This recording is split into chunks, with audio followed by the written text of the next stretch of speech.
Who the hell is Alloy? Welcome to Genshin Impact. Who even is Alloy? Certainly not a character from this game. Will I ever use her? I don't think I have ever used her. How is she even leveled? Where is she? Does she still exist? There she is.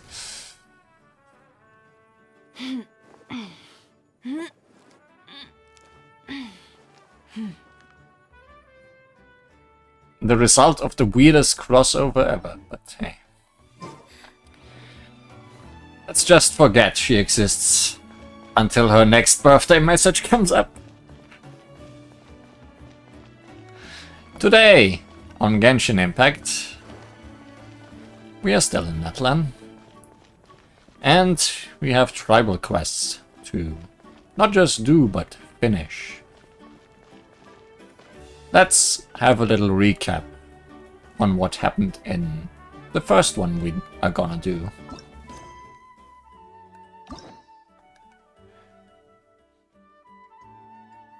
Natlan, or something. Scions of the Canopy. Stop Psyduck from Pokemon, so it's not the weirdest crossover. That would be a very cool crossover. And again, Natlan has its own sort of Pokemon, I guess, so it's crossovering on its own. In the Scions of the Canopy quest, Act 1, a mysterious visitor from Natlan. We were in the process of helping Huni and Toba to find the baby Saurians. We discover by chance that a secret plot seems to be underway, orchestrated by the powers of the Abyss. And for some reason it seems that Kinnick is working with the Abyss, as we saw in this quest. Act 2, the hero's right. After being told by Elder Trinidad, who might be Kinnick's dad, of the crisis facing the Scions of the Canopy, you refuse to just stand idly by. Such is the purity of your noble heart. But how will you solve this problem this time? The problem being a very hungry, very angry, hangry Saurian. And last time we started, almost by accident, Kinnick's deal among the Scions of the Canopy, a crisis that concerns the tribe's honor. Even its very future is quietly brewing away. Let's see where this goes. Will it lead to the absolute destruction of a cute, fluffy Saurian bird thing? It's not like we didn't destroy it before.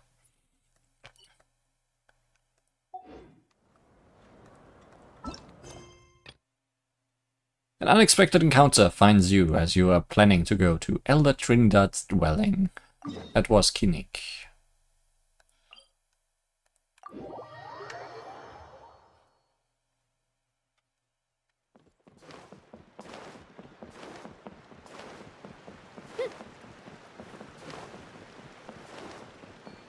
Now we must meet with Kinnick again, after we met Trinidad.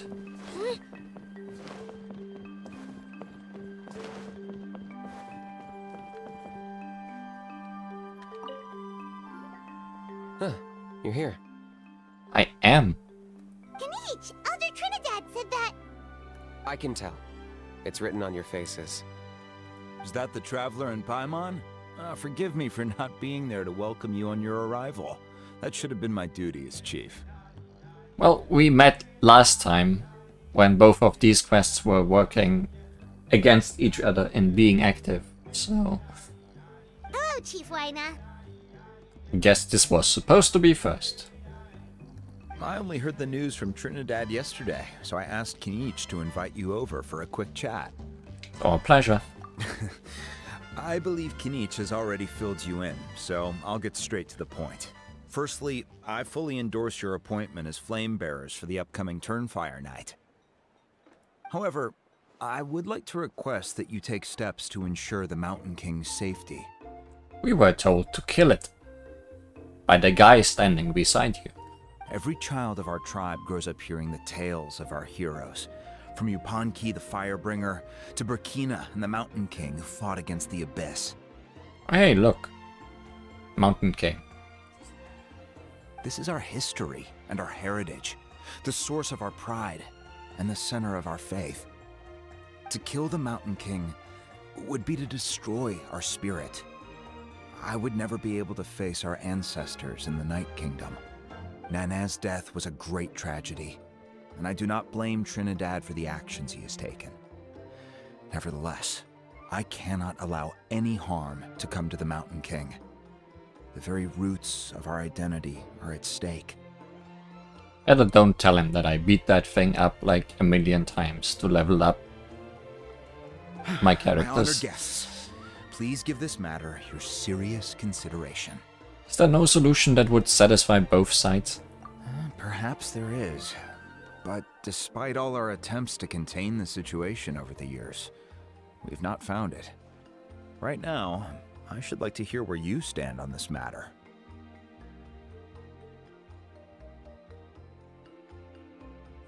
Come on, let's sneak off to some other tribe tonight. I'm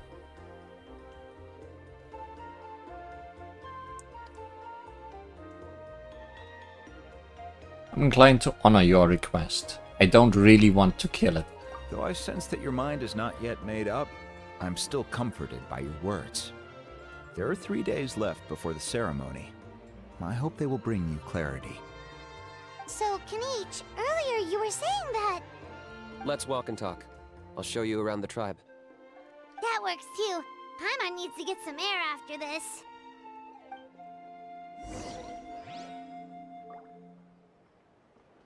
Where did you walk and talk to?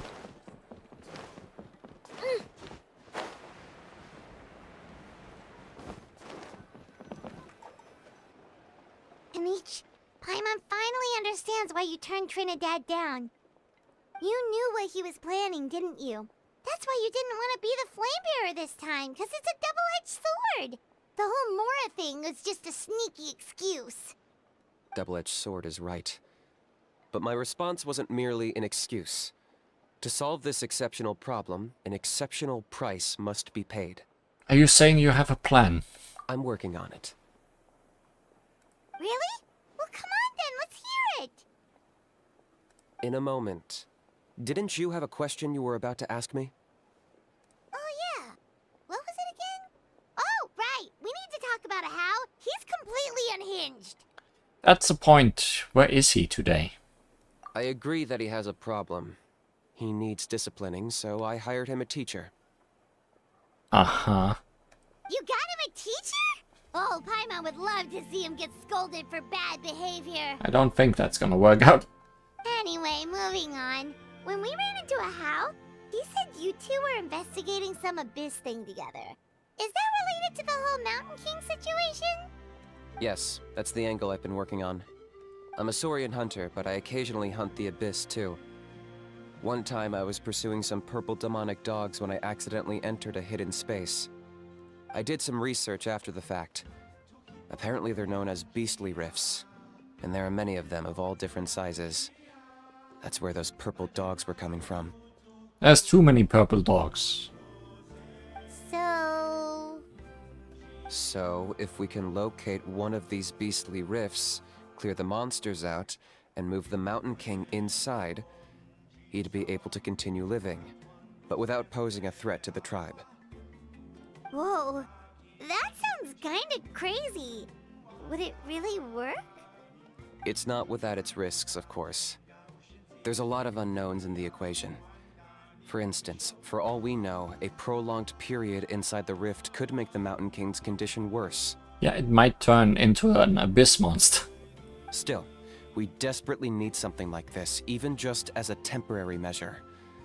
You've seen the conflict the issue is causing in our tribe for yourselves, and believe me, it's been a long time coming. The chief is adamant about keeping the Mountain King alive, whatever happens. Paimon can understand. It's less about the Mountain King and more about preserving your culture and heritage. Yes, but on the flip side, you've got people like Elder Trinidad, who is more concerned about protecting the people he cares about now and into the future. And he has every right to take that view.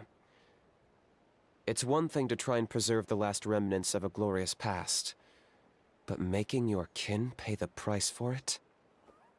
No one can seriously tell them that's a fair trade. You're right. There's no easy answers here. Let's leave that to one side for a moment and assume we go with your plan.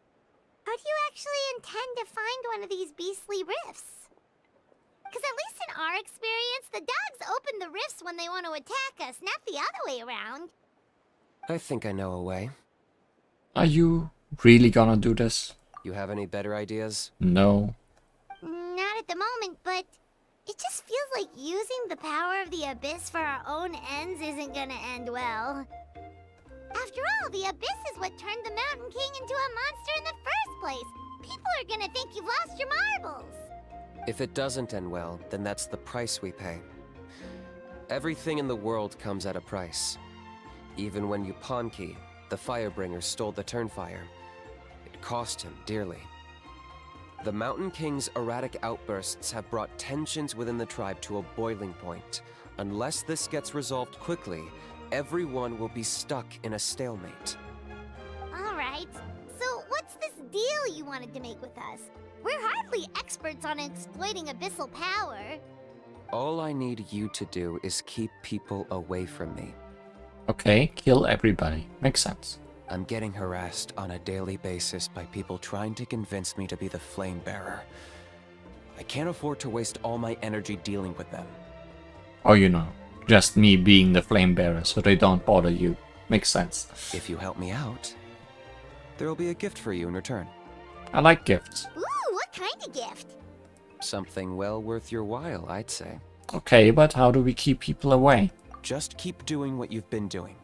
Integrate yourself with the tribespeople, so everyone comes to terms with the fact that we have a new Flame Bearer. That way, I won't have an endless stream of people coming to beg me to join the ceremony, and I can focus on finding a way to summon the beastly rift. The gift is us being a flame bearer. Wow. Then, when the day of the ceremony comes, we'll move the Mountain King into his new home. Still sounds pretty crazy. Even for a daredevil like you, that's dangerous. And even if it works, what if neither Chief Lina nor Elder Trinidad are happy with it? Have you thought about what you'd do then? Who cares about them? At least the two of them would finally be on the same side of the issue, leaving only me on the opposing side. The tribe needs leaders like them far more than a Saurian hunter for hire like me. Either way, sounds like there's no more in this for you. Can I take that to mean that we have a deal? We can give it a try. For sure. And who knows? Maybe we'll come up with an even better solution to all of this in the next couple of days. Great. Well, for the next couple of days, please spend some time among the tribe and lend a hand wherever you can. I'm sure everyone will be swept off their feet when they meet our new Flame Bearer. Good luck to us both. I can barely bear it.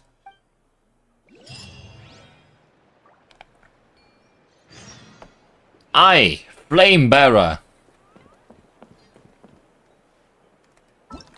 You, tribe. Wrong. Block.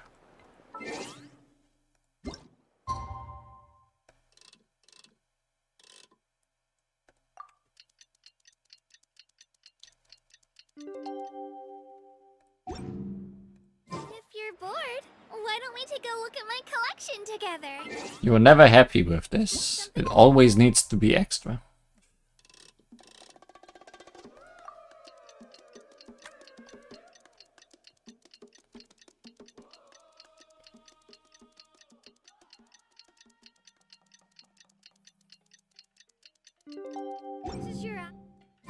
Feel free to take... Okay, task for the day. Meet the tribespeople and take some heat off of Kenichi's back.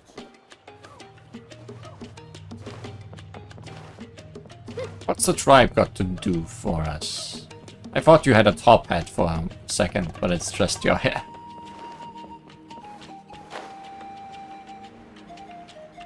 Oh, it's you two again. Pony, how can you call the Mountain King a monster? Because it is. Because he hurt a lot of people. And look what happened to Nana. But it wasn't on purpose. The Mountain King is sick, that's all. He's been hurt by the Abyss. That's true. But the fact remains that he's now a threat to all of us. How can you be so harsh to someone who's sick? If you don't take back what you just said, I don't know if we can carry on being friends. Toba, Huni, what's wrong? Pony's saying nasty things about the Mountain King. It's not right. He's our hero. Once upon a time, maybe. But not anymore. Hey now, let's not fight. Aren't you best friends? Yesterday, maybe, but not anymore. Toba? Fine. I guess my dad is right. Things change, and you just have to accept it and move forward. As of today, our friendship is over. There's no going back. Bad end. Oh, come on, cut it out, you two. We have some great news to tell you. The Traveler is gonna be the flame bearer for the next Turnfire Night. She's gonna do a beautiful ceremony and cure the Mountain King's illness for good. What? Really? Of course, I'm an expert at this stuff. So that's what my dad wanted to talk to you about? To be fair, from what we saw the other day, you are pretty good at climbing cliffs. Probably just as good as Kanich. Probably better. Wait. Speaking of Kanich, where even is that guy? Ah, forget about it. Oh yeah, good question. Is he not coming to the ceremony anymore? We can get him to come, but if he catches you two fighting again, he won't be happy. He'll be sure to give you both a piece of his mind. No, we can't let that happen. I've never even spoken to him before. I can't afford to make such a bad first impression. I didn't mean to argue with Toba. All I said was that the Mountain King has done some pretty bad things. He was the one who turned it into a fight. You two clearly care about each other. The Mountain King can't change that. Yeah, if you weren't friends, there's no way Toba would have come to look for the baby Saurians with you. All right. Well, because it's the Traveler and Paimon and Kanich, I'm sorry, Toba. I'm sorry for all the mean things I said about the Mountain King. Dad just really misses Nana, and I was really upset that she's gone, too. No, wait, it's your Trinidad. Not Kinich's Trinidad. Huh? Oh. I shouldn't have spoken to you the way I did either. It wasn't very nice of me. For the Traveler and Paimon, Kanich, and for Nana. I'm sorry too, Huni. That's more like it. Now you're best friends again! Guess so. Toba, if I ever say something mean about the Mountain King in the future, I'll make sure I say it to someone else, and not you. Great. I'd better go buy some colored cloth for my dad now. He needs it for Turnfire Night. Let's play again some other time. See you, Toba. See you, Traveler and Paimon. Okay. I'll head home as well then. See you next time. You don't seem so convinced about that. Okay, take care, you two. You say after they have both left. Even though they said they're sorry, it looks like their friendship isn't as strong as it was before. Times really are changing. Let's just hope we can solve this once and for all. Come on, let's move on. Who else needs help? We are great at friendship problems, clearly. Huh? What's going on over there? Let's take a look. It looks like... dancing, maybe. Just maybe. Hey there, what's happening here? A rehearsal for the Turnfire Night dance. Ooh, there's a dance involved? Paimon wants to learn too. You don't know it? Ah, I guess you're not from these parts, huh? It's rare to see a new face around the tribe these days. I thought everyone would be keeping away. Why do you say that? Because of the Turnfire Night, of course. The Mountain King could wake up at any time. That's why we're holding an emergency ceremony. This isn't one of those fun and games festivals. For outsiders, it might even be a little dangerous. Well, did you know that the Flame Bearer this time is actually gonna be an outsider? Possibly standing right beside you. Oh, I did hear about that. It's a first for sure. I would have loved to meet them in person. Heh. Now you have. What? Oh, it's you? Man, oh man. Well, this is a nice surprise. It's funny. I was just thinking that I'll probably miss out on meeting the new Flamebearer since I'm not taking part this time around. Then suddenly, there you are. Must be my lucky day. You're not taking part in the Turnfire Night? How come? You're not an outsider too, are you? You must be joking. Watch this.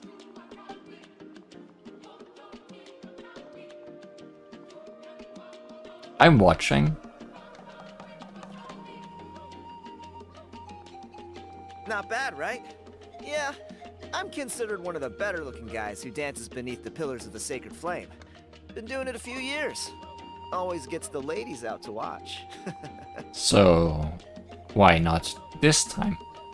Oh, very impressive. So why'd you quit? Well, I feel like the whole Mountain King situation is getting more and more precarious. It's just not safe here anymore.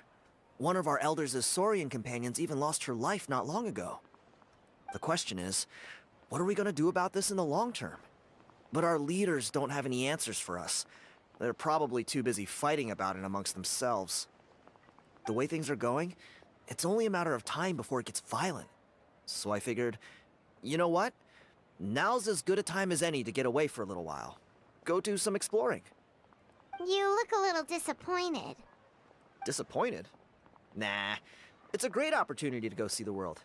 As every male scion of the canopy knows, wherever you are and wherever you go, the only way is forwards.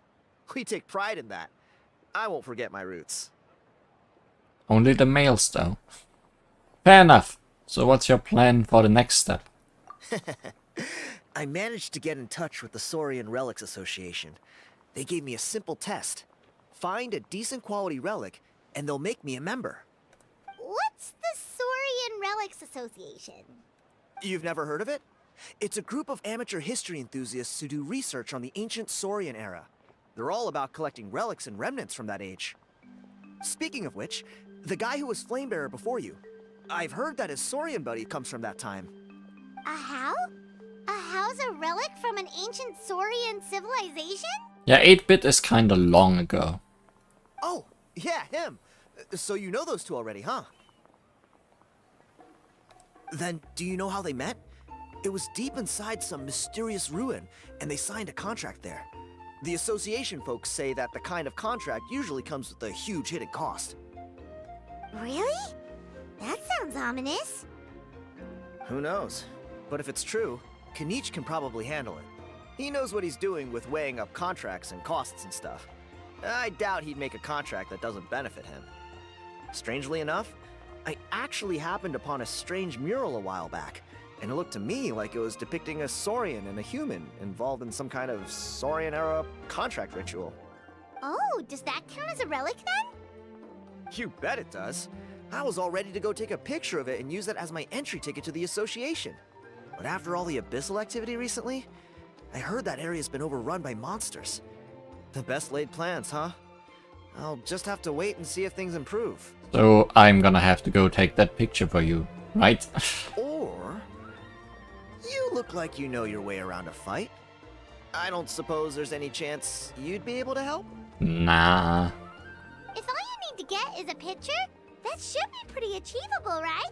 The Traveler deals with monsters all the time. It's a piece of cake. I'm also taking with I'm also dealing with photographs all the time. Wait, you're seriously gonna help me out? Come on, it's no big deal. Compared to some of the things we've been roped into before, this is nothing.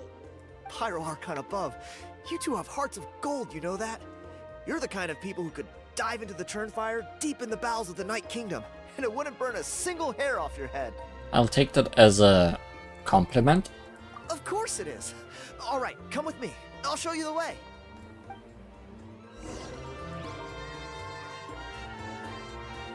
Humans are allowed to go backwards and to the sides as well, but not up and down. What a blasphemy.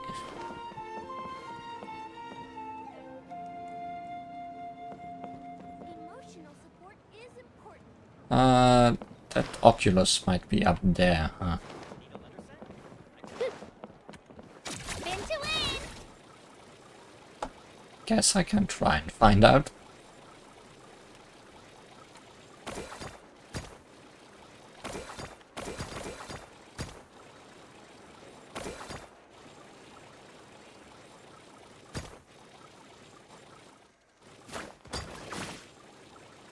Tap, Twirly! It is.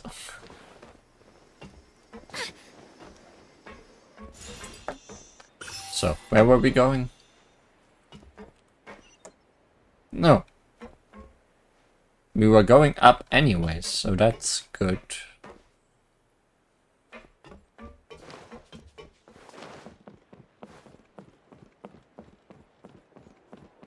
Probably didn't want me to use this.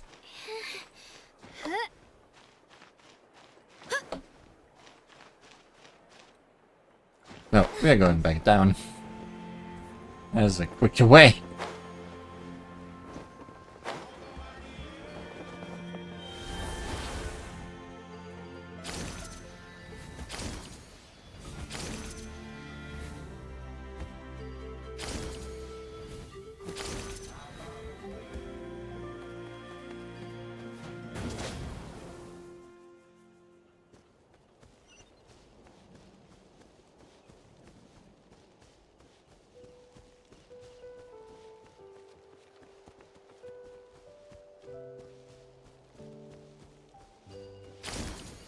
Quickest way would have been teleporting. I didn't realize it's that far away.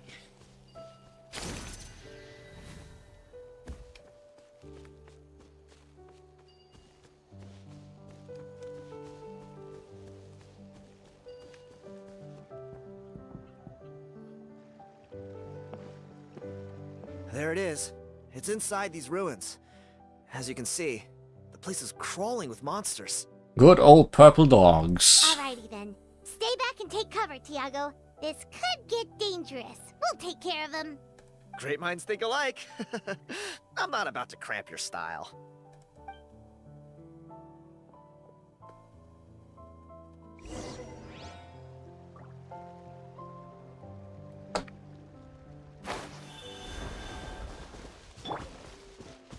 Well, it's dog eat dog world. Get fire! Well, allow me.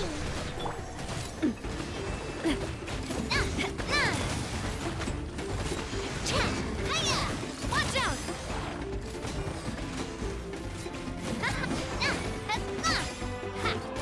Hey there!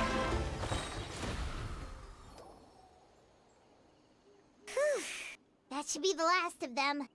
It's a good thing Tiago had the sense to stay in his hiding place, or things could have gotten really hairy for him.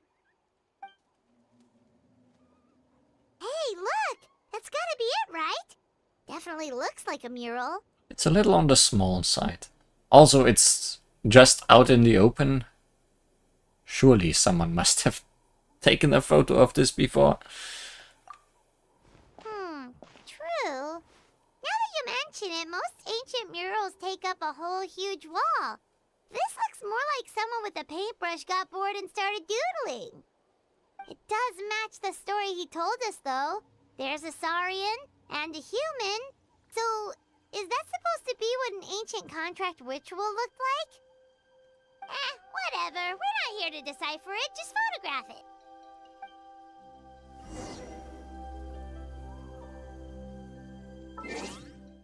Yeah, we never question our actions.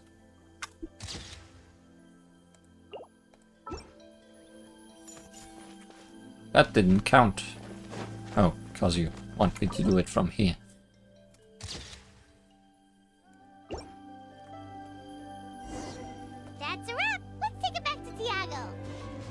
In a second. Let me just quickly Willy! beat up some friends. Charge! Watch out! Ha-ha! Ha-ha! Ha! Cha! Oh, this is gonna No, not me. Too. explode.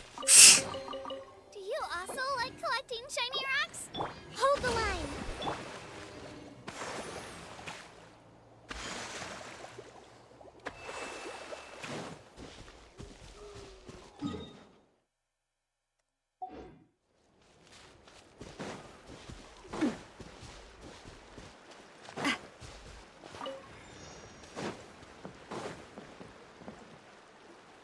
You've been robbed?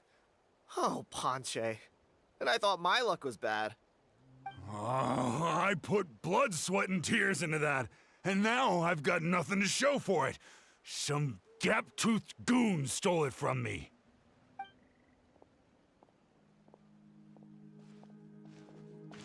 Tiago, is this the picture you were looking for? Let me take a look. Yep, that's the one. Pyro Archon above, you two are superhumans. Sure. Hey, Ponche, come and say hi to these guys.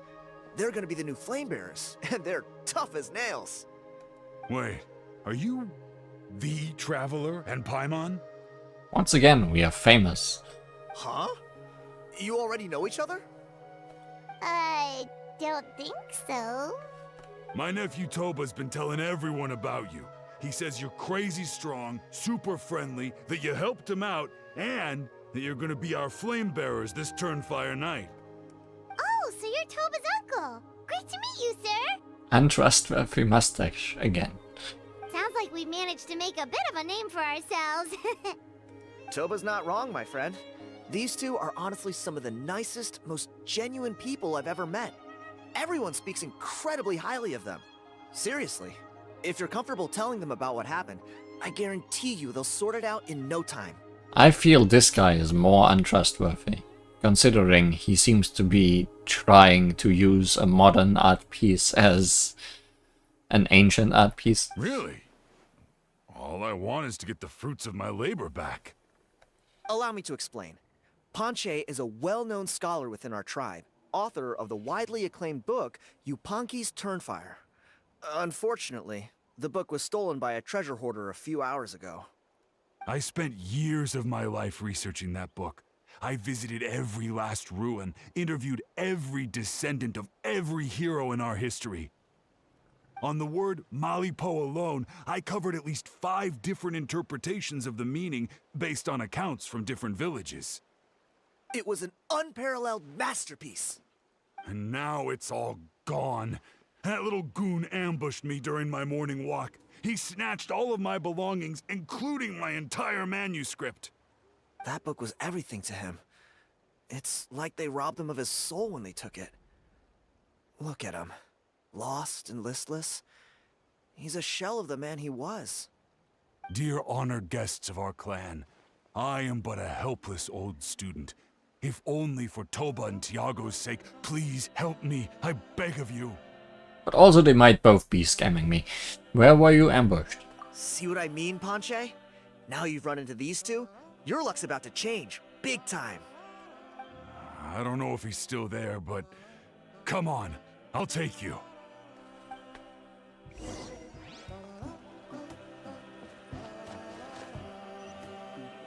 Okay, this time we are not walking. Where the hell? All the way over here.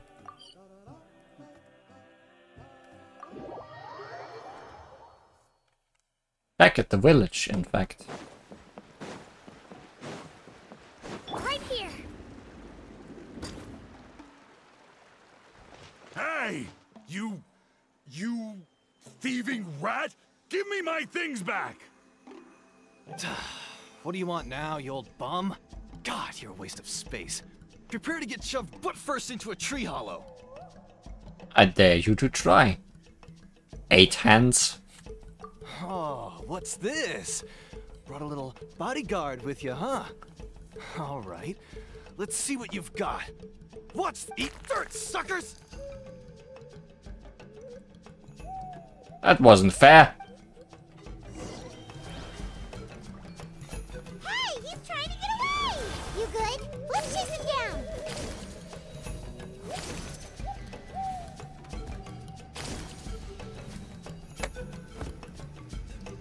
Hey. Stop, please! By all the warriors, heroes, gods, and kings, I can't run any longer. Please, I don't have your stuff anymore. Have mercy. Should have been 8 legs, then you might have outrun me. Oh yeah? Well, where is it then? I threw it away. You threw it away? The old bum's bag didn't have a single mora in it. Just a tatty old book, worn out pens, and some old rags. All that time lying in wait was for nothing. I was so mad, I just threw all of it away. We might just throw you away. Is that really the truth? Okay then, where did you throw it away? The same place you found me. Look, I swear on the Pyro Archon, it's the truth. May all my worldly possessions be turned to ash by Turnfire if I'm lying. Okay, that's a pretty strong oath. What do we do now? It sounds like he's telling the truth. Let's go back to where we were and see if we can find anything. And give him the chance to escape in the meantime. Right. Let's hope nobody gets to the book before we do. We'll never get it back then. Meanwhile... dealing. Although the Turnfire is a heroic symbol in Hoytzatlan, it always comes with the more ominous implication of eventual tragedy. This holds true for all bearers of this ancient name in recorded history. Each one of them died of non-natural causes, as if the specter of the Turnfire was always lurking in the background. Wait, is that the book we are looking for? This appears to suggest the existence of some higher power that is always watching the name-bearer, examining their actions, and eventually demanding payment in return. None can escape this payment, unless, perhaps, they could honestly swear by Turnfire to never make a single mistake in their entire life. Yupanki's Turnfire. What an incredible work on ancient name philology. I can't believe it was just lying there for me to take. Great. Let me see. The author is... Panche. Nice. A gentleman and a scholar. Silence, book muncher. The great Kahulahow will suffer your droning voice no longer. Do you truly find no joy at all in perusing such rich historical records? Joy? What joy is there in this pointless drivel? Well, it makes a pretty shocking prediction. Every bearer of the ancient name Malipo eventually meets a grisly end. Maybe that's the price you pay for the name that means price? What? You're saying Kenichi will die a violent death? So I'll finally get to take over his body? When will that glorious day arrive? The great Kahulahow demands to know! Wow, you are just irredeemable, aren't you? An agent of chaos down to the core. You make us Abyss Order folks look like saints in comparison. Silence, maggot! To presume that anyone compares your kind with the great Kahulahow is sheer vanity. And if that day ever comes, oh, your doom will soon follow. You don't need to lecture me about Doomsday. Here's what I know, based on countless historical texts. All civilizations will be reduced to rubble by the passage of time. From ancient kingdoms, to heavenly thrones, to worlds beyond, there are no exceptions. But from the ruins of every civilization, the dust will rise and never settle, thus transcending the confines of time. That dust is what we call a civilization's spirit. And you, Great Kahul Ahau, are one such speck of dust from a bygone age. I've paid dearly for the chance to observe you up close. Now, let me take a good look at you. We'll see whether any memories of that age still remain inside you. Isn't really much to look at.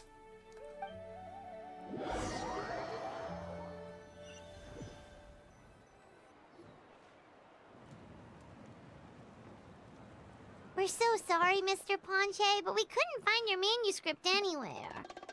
Does that mean all of my hard work was for nothing? You gotta stay positive, Ponche. You might have lost the book, but the brains behind it are still intact. Surely you remember the main points at least? Yeah, just rewrite your book. The whole reason I worked so hard to get it finished before the Turnfire Night is because I hoped that maybe it might help us find a way through these trying times. But now... You mean you solved the Mountain King problem? Well, not exactly. But I thought my research might at least be a starting point. Should have made backups. Yeah. Oh, really? So what did you find out in your research? I think the key to all of this lies in the power of Malipo. Ponche, you know as well as anyone that ancient names don't hold any real power. Symbolic power doesn't count. You're right, but Malipo may be a special case.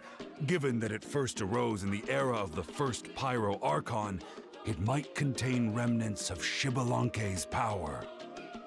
Yeah, I remember that story. My grandpa told it to me when I was a little kid. Maybe you're the special case.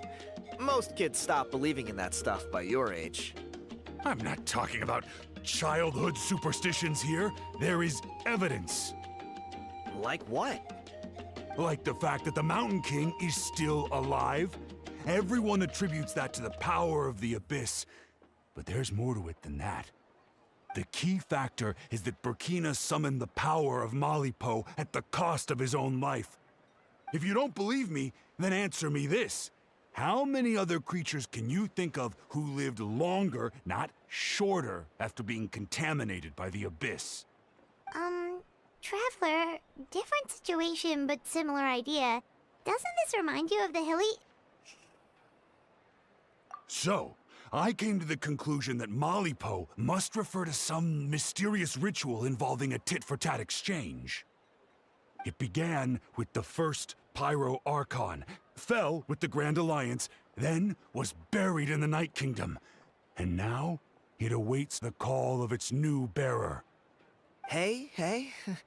Sorry to interrupt, Ponche, but you seem to be getting a little overexcited. I'm sorry. I was originally planning on presenting my findings to Kinich. I'd hoped he would be attending the upcoming ceremony. Sounds to me like you dreamed up one fanciful theory to support another. Kinich, what are you doing here? Interrupting the conversation.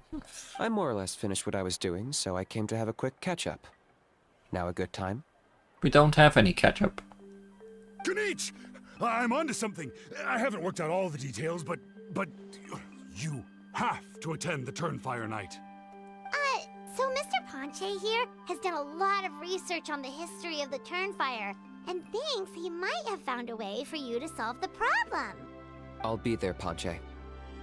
Let's go.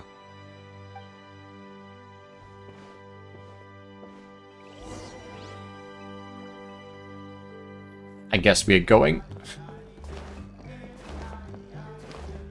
Back to your usual spot, I see.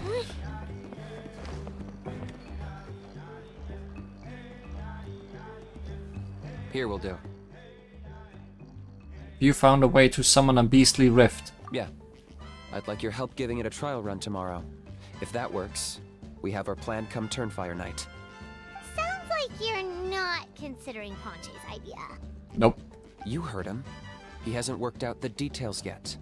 We need a more practical solution with concrete steps to follow. Yet? Are you saying you think he might actually be onto something? I think it's possible, based on something I know about the war 500 years ago. Burkina didn't fall to the Abyss. He was killed by the Mountain King in an episode of madness. In his final moments, Burkina made the fateful decision to not fight back, and instead pass his blood and power on to the Mountain King. Yeah, sure, eat me. I will. Maybe he thought the Mountain King was stronger than him, and more valuable to the tribe. Or maybe it was just out of loyalty to his friend. Either way, I can believe the Turnfire was involved. Whether you think his sacrifice triggered it, or his fate was sealed from the moment he took the Malipo name, it makes sense to me. How can you drop these truth bombs with such a straight face? This is what I've gleaned from my many interactions with the Mountain King. His mind is so disordered. It took some time to piece it all together. The story Elder Trinidad told you was the more palatable version of events. The truth is even darker. The Mountain King's mind isn't just disordered. He is suffering and feels great shame. I believe he wants to be put out of his misery. What? Then what should we do? Should we grant him his wish? Of course not. We should help him move to a new home. So your goal hasn't changed. It's the only practical solution. The Mountain King is a hero to my tribe. An object of worship, even. Ending his life would be like desecrating a statue. Still, he's been the cause of multiple disasters, and we can't afford to have any more. Ugh. Practical solutions hurt Paimon's brain. Can we follow our hearts next time? Then let's break for the day. I've already found a suitable venue for tomorrow. Move him to a new home and then kill him. Yes, that makes sense.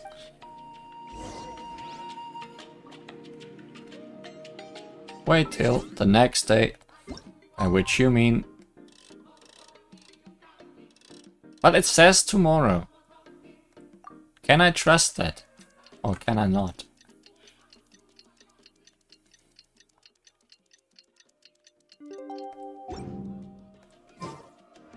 I can. Where you at?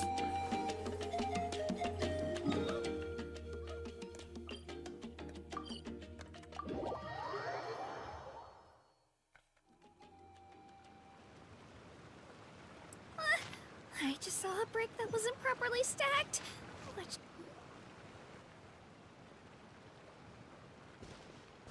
You're here.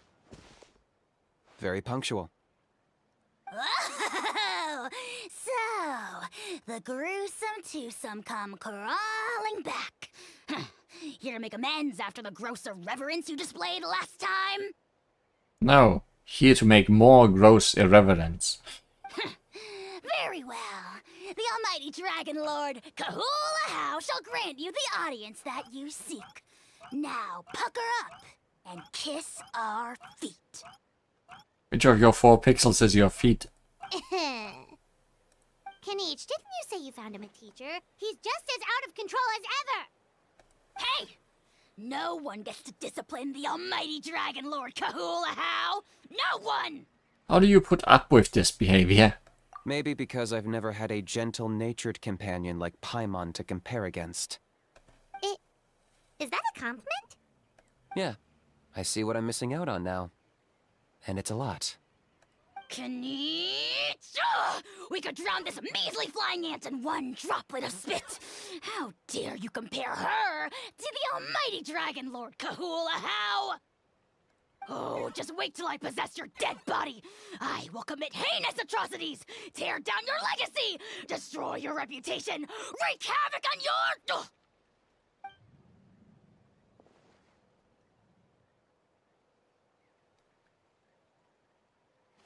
Traveler, Paimon, let's get down to business.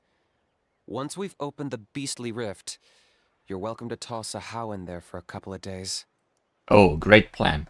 With pleasure. You don't need to ask twice. I got my hands on this device in a trade. It's meant as bait, but it'll also stabilize the abyssal energy. The rift towns will tear through space to get to this, Once they're here, we take them out and claim the rift for ourselves. How did you get your hands on this? You'll find out soon enough. First, let's try this out. Okay, we're just doing this, huh? They'll Oh, tear you to pieces and we get to given play half as a chance, Kinich. so be careful.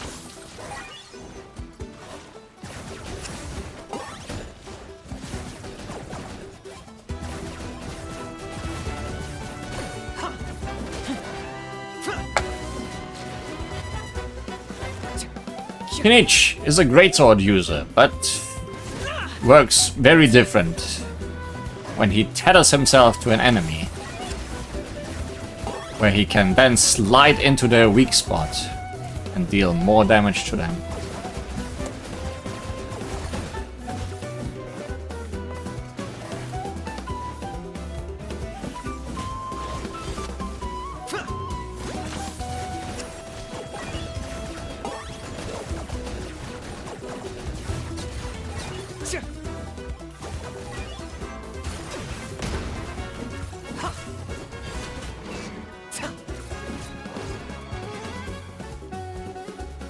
I got him cornered.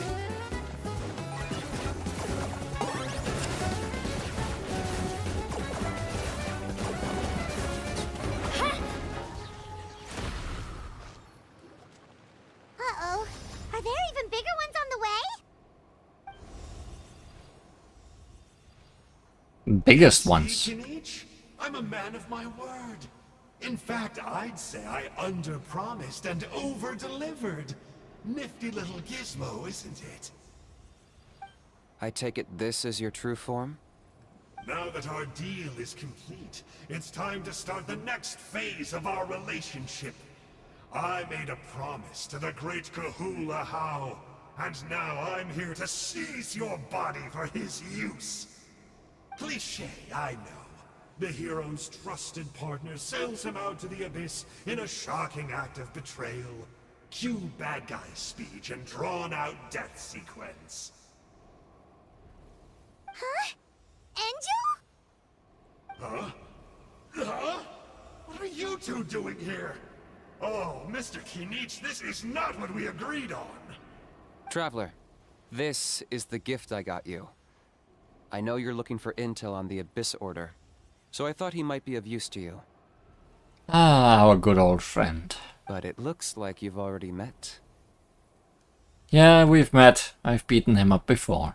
Yikes. Frosty reception. Gotta say, I kinda pictured this moment going a little differently. Tears of joy welling up in your eyes as you say the words, "It's good to see you again, old friend." Don't be ridiculous. Sounds like you've been reading too many romance novels. There we have it. Change is inevitable and nothing lasts forever. What a pity. Well then, time for you to meet the new me.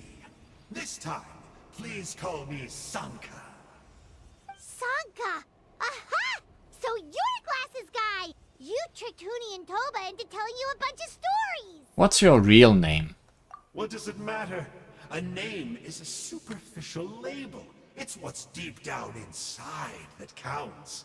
And I've shown you the deepest parts of me. I mean, I am also just the thing calling itself Li Huan. You mean the masochistic parts? That would explain a lot. Why else would you show up here and start acting like a wise guy?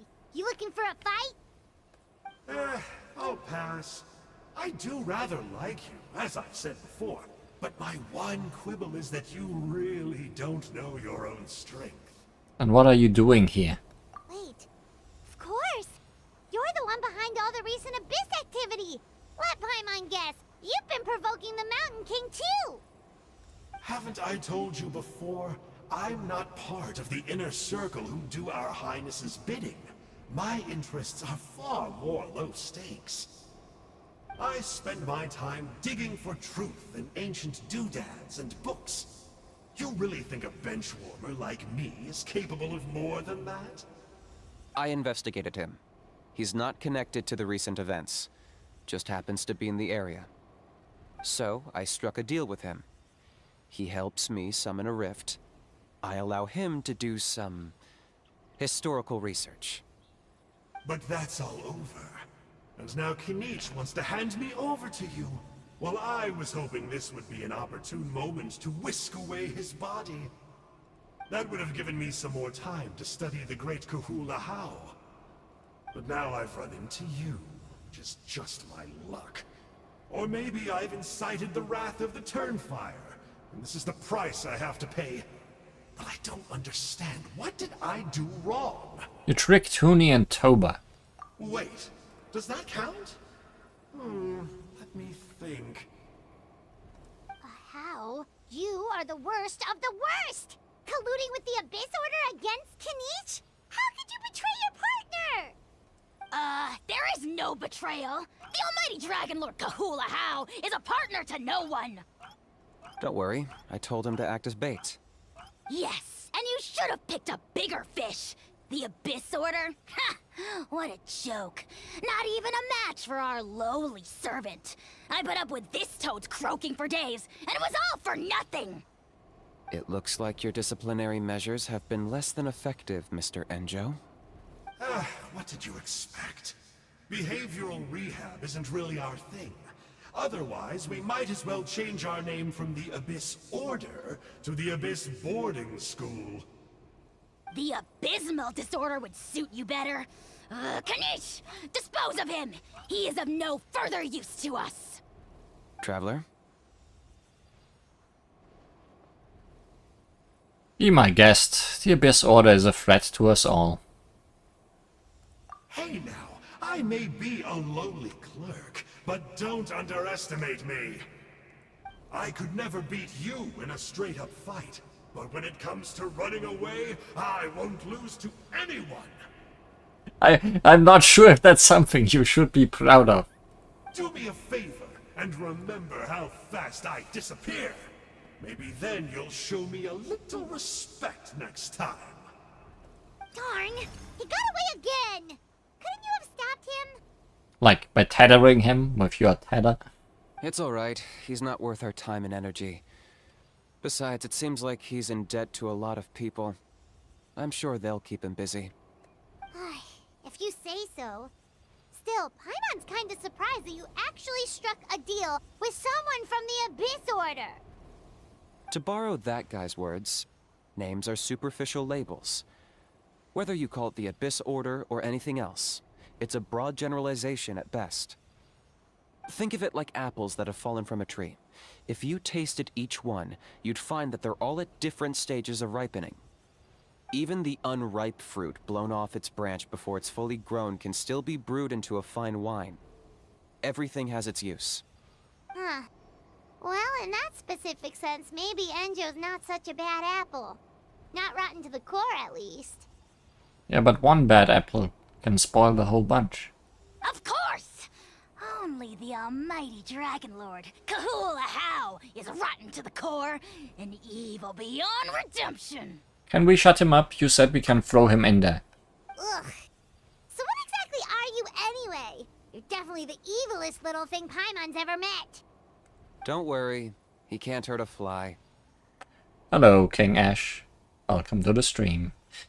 Because you signed the contract. You could say that. Paimon heard that those kinds of contracts might come with a terrible cost attached. Is that true? Such as a How watching me like a ravenous vulture? Vulture? Vulture! We are the Dragon Supreme! Sovereign ruler of the Nation of Flame! Let's pick this up another time. It's getting kinda late. You should go back and get some rest. Big day ahead. Tomorrow's Turnfire night. Time to light the sacred flame and burn away the filth for a legendary 500-year-old warrior. Oh yeah. Hearing you lay it out like that is making Paimon a little nervous. For all the work we've put in, it all comes down to tomorrow night. We have to make sure we solve this problem once and for all. Then it can't hurt to say this one more time. Good luck to us both. Good luck to us both. See you tomorrow.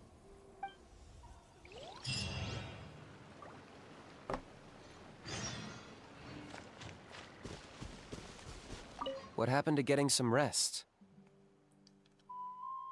pretty curious about a jar. A house piqued your How? interest, huh?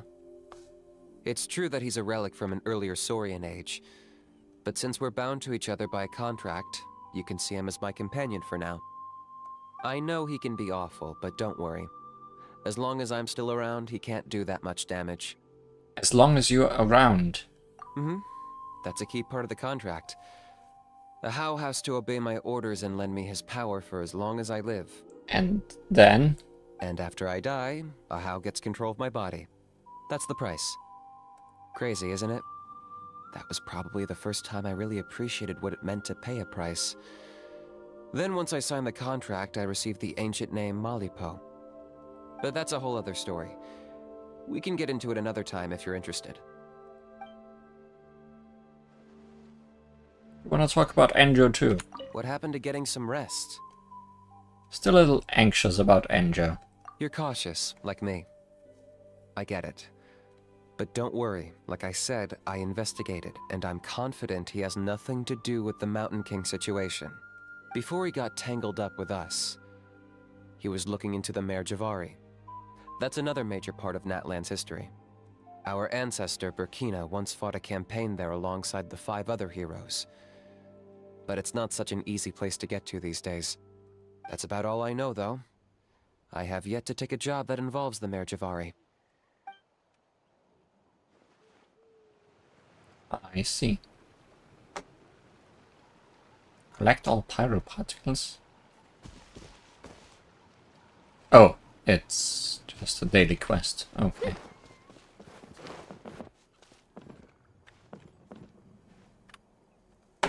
Well, let's wait. How long? 18 the next day.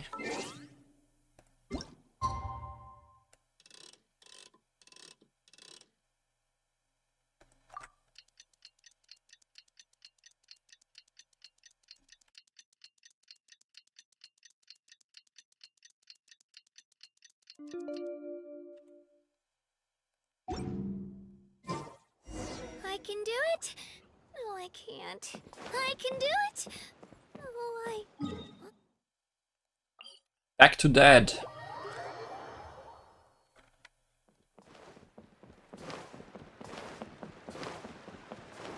Shockwave! Not actually sure this is any faster than walking.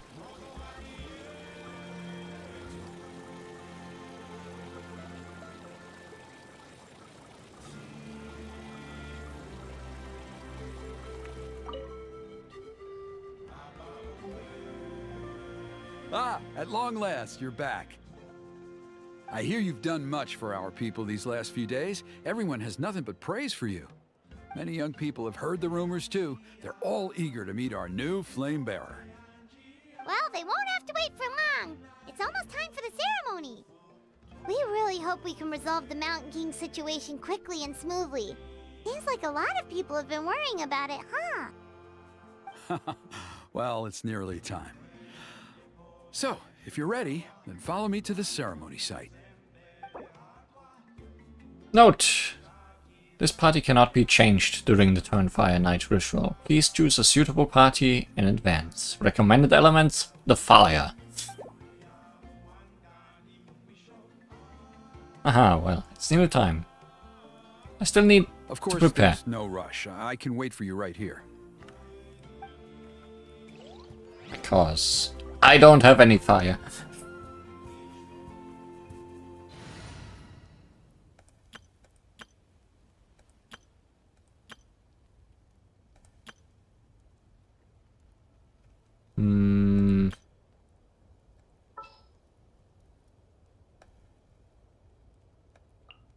Sounds good to me.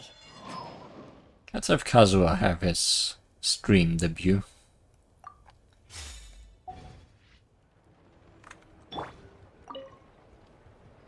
Are you ready? Born ready. Off we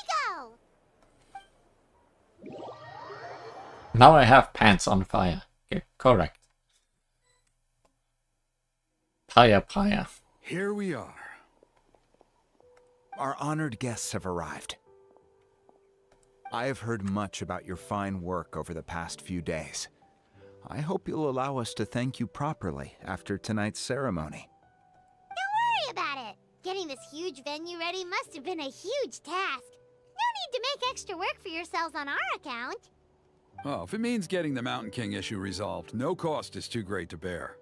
A resolution will come in due course, but every great fire starts as a tiny spark. We must take it one step at a time. No one would disagree with you if that were possible, Chief, but it's been far too long since we've seen a real step forward. Look around you. Can't you see how our numbers have dwindled since the last Turnfire night? The ceremony was arranged on short notice. Many are away from home and could not make it back in time. That may be so, but still. Good evening, Traveler in Paimon. Kanich! Not a moment too soon. Chief Wayna, Elder Trinidad, could you give us a minute? I'd like to give the Traveler a few pointers as the previous Flamebearer. Very well, but make it quick. Let me know when you're done and we will begin the ceremony. Let's step to the side. Has anyone gone over the key steps of the ceremony with you yet? Tell me. Yeah, Elder Trinidad did, but, Paimon seems to have forgotten them. It's been a bit. What a surprise! The flying ant has an ant-sized brain. If you don't want your tongue to be burned off by the sacred flame tonight, I suggest you stay quiet. See those sacred flame pillars? Once you've lit the fire, go light each one up in turn. Once that's done, head down into the cave where the Mountain King slumbers, light the braziers along the way, then bring the flame to the final altar. Then the ceremony is complete. That sounds simple enough. The process isn't complicated, but remember, you mustn't turn back at any point. If you miss a pillar, you can't light the next one, then come back to it. You have to keep moving forward, or it's seen as disrespecting our ancestors. If that happens, you won't receive the blessing of the Turnfire, and you'll have to start over. I made you a diagram that summarizes the steps. Take a look. Show me. Illustration of the Turnfire Night ritual. It resembles the signs of the Canopy's totem. Just spiral. So that's our part. What about you? I'll be with you the whole way, and once you've lit the altar, I'll start summoning the rift. You can leave that side of things to me. Just focus on your part. Okay. We'll try to remember all that and get it right the first time. So that's the flame. Where does the bear come in? Well then, shall we begin? Ready when you are. But I think I saw Huni and the others just now. Maybe you should say hi before you start. Might make you less nervous. Just tell the chief when you're ready.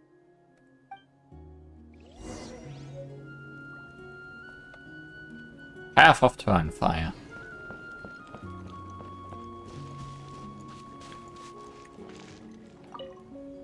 Oh, Miss Traveler! You look so pretty today! Oh, Huni, your text looks so well formatted today.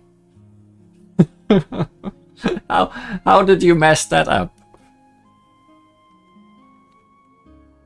You're gonna make sure the Mountain King never threatens us again, right? I believe in you. I'll be cheering you on the whole time.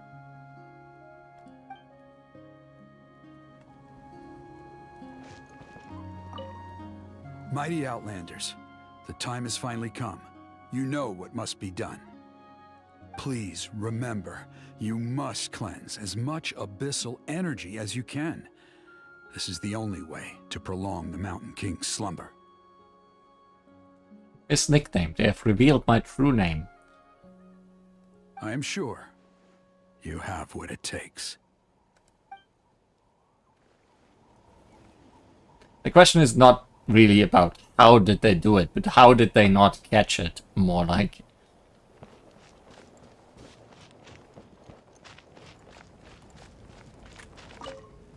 Hey! Bet you're surprised to see me. Didn't think I'd be coming, did you? I was all packed up and ready to go, but then I thought, I wonder if the ceremony will go any differently with the new Flamebearer. So yeah, here I am again. I still owe you for that picture you took, so once you start, I'll be dancing to cheer you on. Don't be nervous, you'll do great.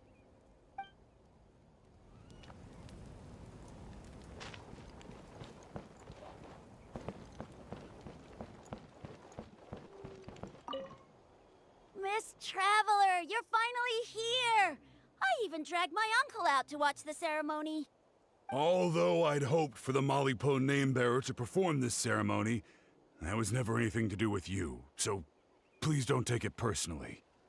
I got thinking last night, and I realized if the lesson of Malipo is to look forwards, then I should accept that my book is gone and start anew. Besides, I'll have even more to write about this time, given this will be our first Turnfire ceremony featuring a flame-bearer from another land. I'll be taking detailed notes. You seem to have gotten over your slump. Good luck, Miss Traveler! You got this!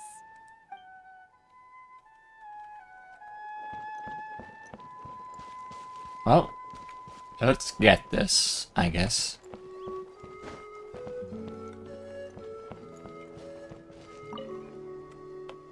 How are you doing? Is all in order? Yeah, we are ready to go. I'm counting on you.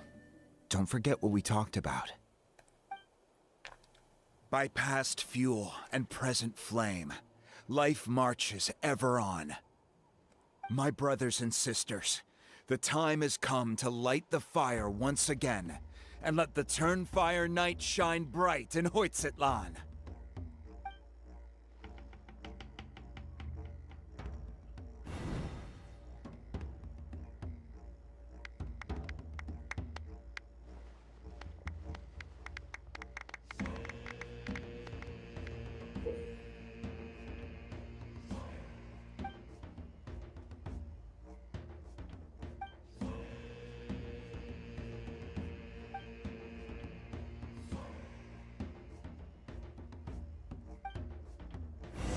Never turn back. Go get the sacred flame.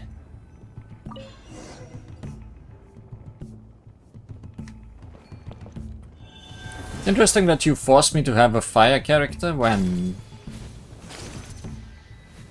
Nicely done. Off to a good start. I get to play as the Saurian the whole time anyway. Great stuff. Or maybe my characters will come in later. You're over halfway. Keep it up.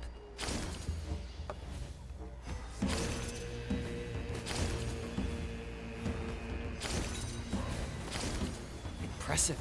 Just one more to go.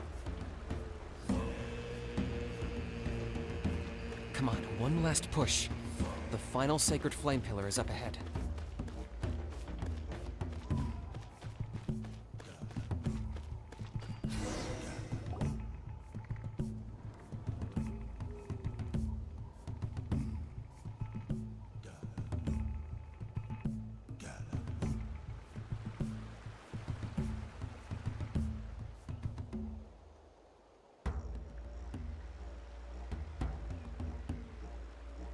Why did you make me do the platforms instead of just making me hook up there more?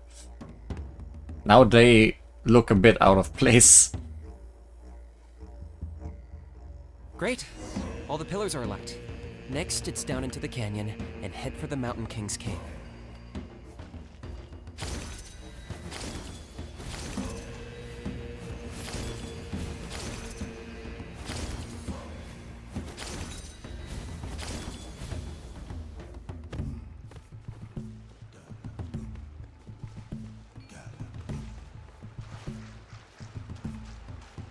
Almost there.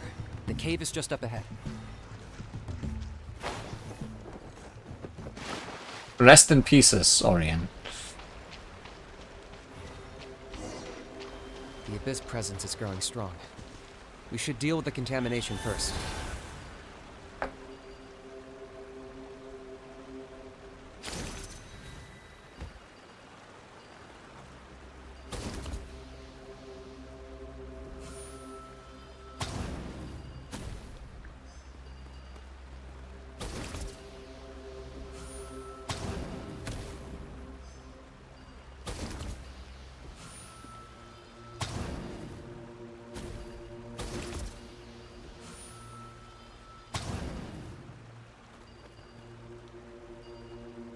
Oh, that didn't work.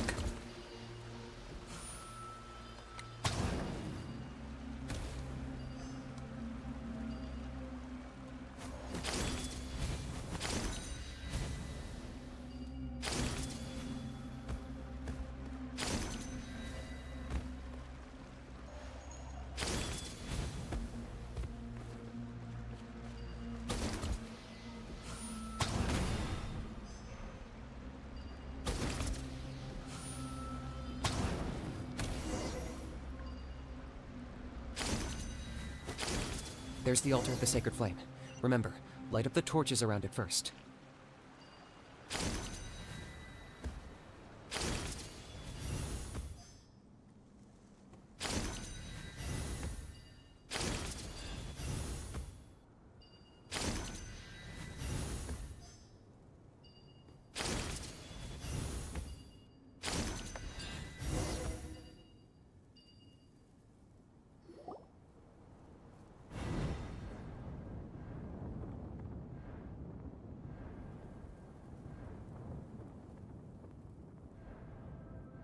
Woohoo! We've lit up the final altar! Now, Kinnick, if you came this whole way with us all the time, why didn't you just do it yourself?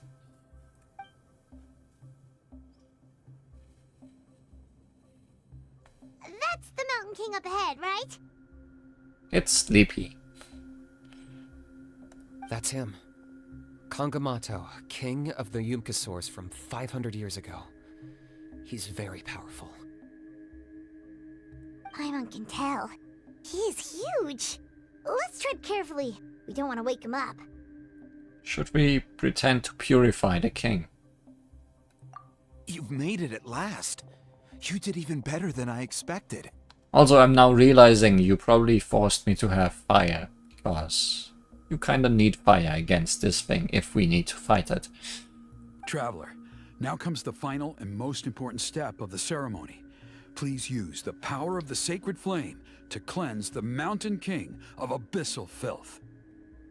There's no need this time.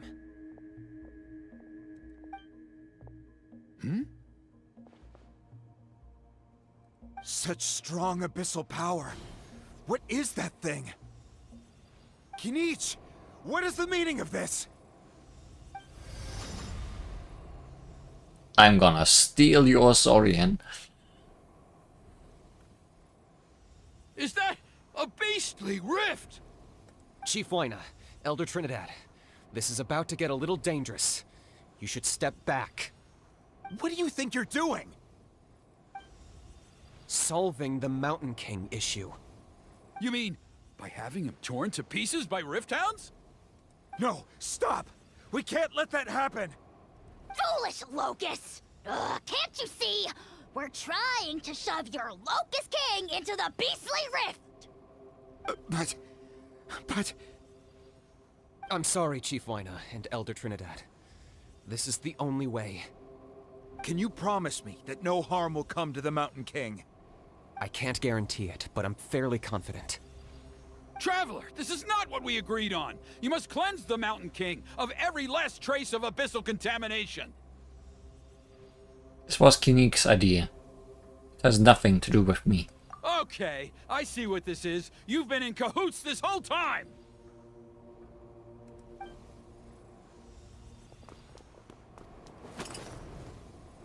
Well,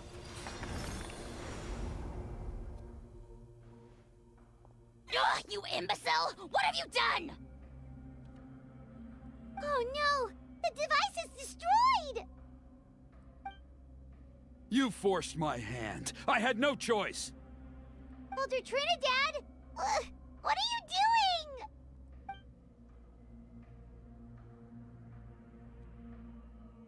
No, the Mountain King is waking up! He will cause even more casualties! Everyone, out! Now!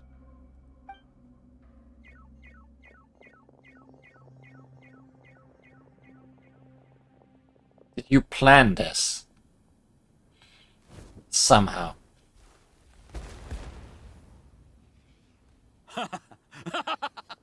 Well, it seems there's only one way to awaken you all from your willful blindness.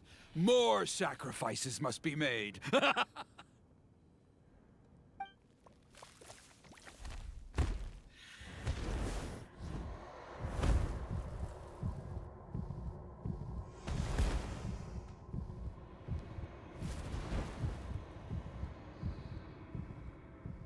Take me, O Mountain King! Take me as your next sacrifice!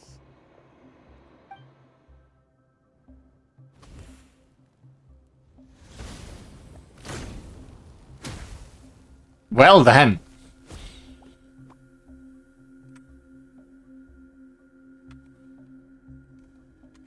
Everyone's still outside. We have to keep the Mountain King here. Give me a hand.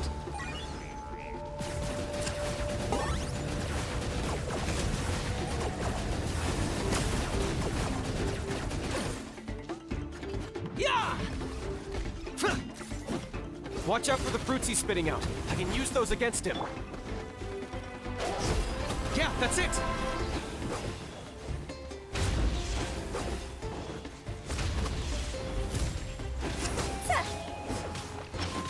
Yoo-hoo!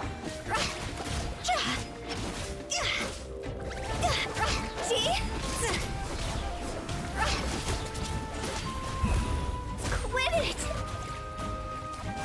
Allow me! As one with wind and cloud. Chit.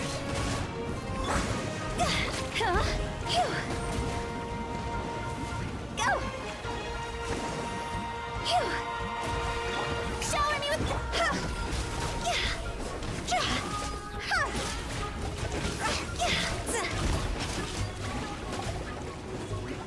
Target acquired.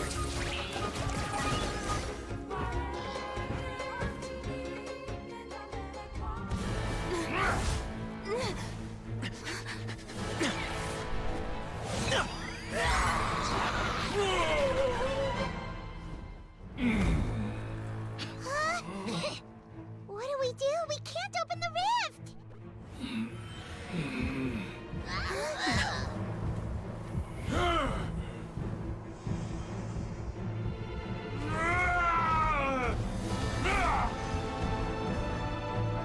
Kill me! Put an end to White's Atlan's shame!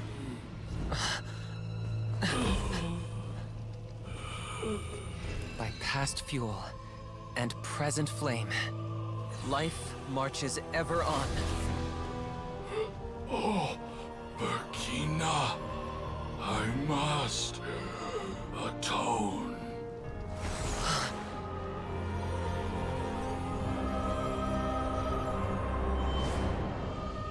Patience. We will answer to the fire for all our deeds. Even if one day I fall behind, never look back. Keep moving forward, as we are now.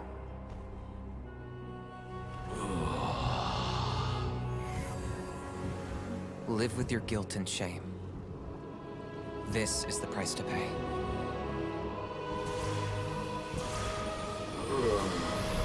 Heir to the Turnfire, please use my ruined vessel to train the heroes of the future. The will of Kangamato will march ever on, till the abyss is stamped out.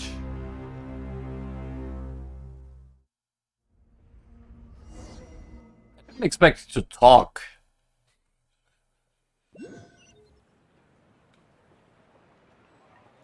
Well then, Squirrel Frog. May your wishes come true. Yesterday, huh? Paimon wonders how things are doing now. Let's go ask the chief. So did Trinidad just get turned into ash? Or what happened there?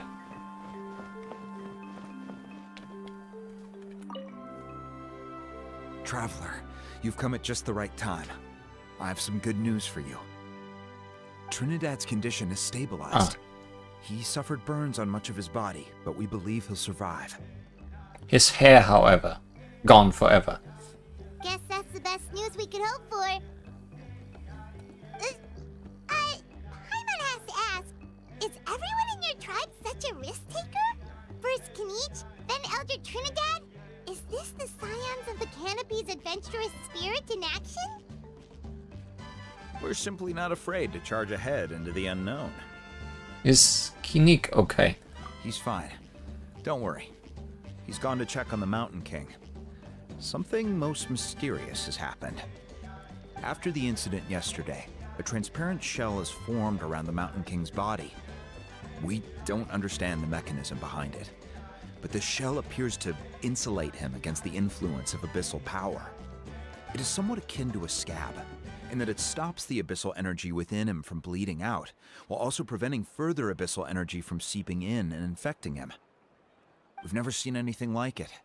The tribe's most senior elders believe it was caused when he was burned by the sacred flame, similar to the way burned wood becomes charcoal. I think their theory makes sense. After all, we've never thrown the Mountain King directly into the sacred flame before. It is so obvious in hindsight. Wow. So it's made a barrier against abyssal energy? That's a good thing, right? It's practically a miracle from what we've seen of it so far. It means that the Mountain King's level of abyssal energy is now stable. No longer will we need to perform an annual cleansing ceremony. Wow. That's amazing! Was it really just the power of the sacred flame? I know what you're thinking. The young people in the tribe are already speculating that yesterday's ceremony was a Turnfire night like none other in our history. Because you and Kinich, you summoned the very flame that appears in our ancient legends. A great transparent ball of fire. And that fire is what saved the Mountain King. Whoa! So that was the real Turnfire? I may be the chief of this tribe, but I've only ever known the Turnfire as a concept in our legends. I cannot answer that question. If anyone can answer it, I suspect it would be the bearer of the Malipo name. He is in the Mountain King's cave as we speak. Ah, so Kinich then. Why don't we go see how he's doing? Sure. Let's get a conclusion, I would say.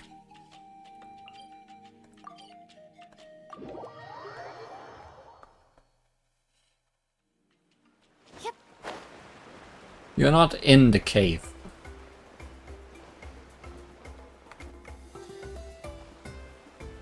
Hey, Kinich! Hey yourselves. You two doing okay after yesterday? We were gonna ask you the same question. You scared Paimon half to death when you rushed into the fire. Sorry, I couldn't just stand and watch the Mountain King get burned alive. So you thought you'd try and extinguish the sacred flame with Dendro? Or is that an attempt to make the almighty Dragon Lord Kahula die of laughter? The sacred flame only possesses a fraction of the Pyro Archon's power. It's not as if I was fighting the Pyro Archon herself. Kinich, when you went into the flames, were you intending to, Intending to what? to, do the same thing as Burkina? Sacrifice myself? Of course not. My focus was on keeping the Mountain King alive, not on what it would cost. But now I'm curious. What made you think I was going to sacrifice myself? Because history repeats itself. Well, because everyone's saying the Turnfire is what saved the king last night. And Ponche's theory was that summoning the Turnfire is a tit-for-tat exchange, right? So, Paimon thought you decided to pay for it with your life. So you've heard that rumor too. I'm afraid I can't say for sure. What happened yesterday was a first for me too. Well, even if you don't know, there's probably no one in the world who does. What I would say is, if that really was the power of the Turnfire, I'd sooner believe that the Mountain King summoned it himself. The Mountain King? Then, what price did he pay? Food for a whole week. The core meaning of price is not atonement or compensation, but what you're willing to give up in order to obtain what you want. It's easy to die for your sins. Much harder to live with the guilt and keep on going. In the end, the Mountain King chose the latter option. For Burkina and for the tribe. That's the price he paid. Alright, so how is the Mountain King doing now? Sleeping. Health-wise, there's nothing to worry about. He'll enter a fighting stance whenever we set foot in his territory. But his attacks are gentler now and not as crazed as before. Like he said yesterday, he just intends to be a sparring partner for people to practice with. Ah, so now he is the boss Arena I know and love. You said health-wise. Is something else bothering you? Yeah, I tried communicating with him again, but he didn't respond. We dare say that Locust King has well and truly lost its mind. The lights are on, but nobody is home. Its body remains fighting fit thanks to the perverse power of the Abyss, but time has been less kind to its soul. It was ground to a pulp long ago. But we saw him come back to his senses yesterday. That was merely one last burst of brain activity before it croaked. As you humans would say, it went out with a bang. Oh, come on! Stop being such a doomer. Paimon bets the Mountain King has finally let go of the tragedies of the past now, and is focusing on moving forward. That's why he doesn't have time to chat with us. He's too busy thinking about the future. Well, at least it means my fellow tribespeople can move forward now, too. Thank you for your help, Traveler. I owe you one. Nah, you already gave me that gift. Yeah, that's right. You caught Enjo for us, remember? But he ended up being completely useless. It's not a fair trade if you lost out. That's on him. It's not your fault he's useless. Besides, we're friends now. You don't owe us anything. Friends? But your friendship is an even more valuable gift. I can't in good conscience accept it for free. So, promise me, if you need anything in the future, you'll come to me. For you, I'll do anything. It's a deal.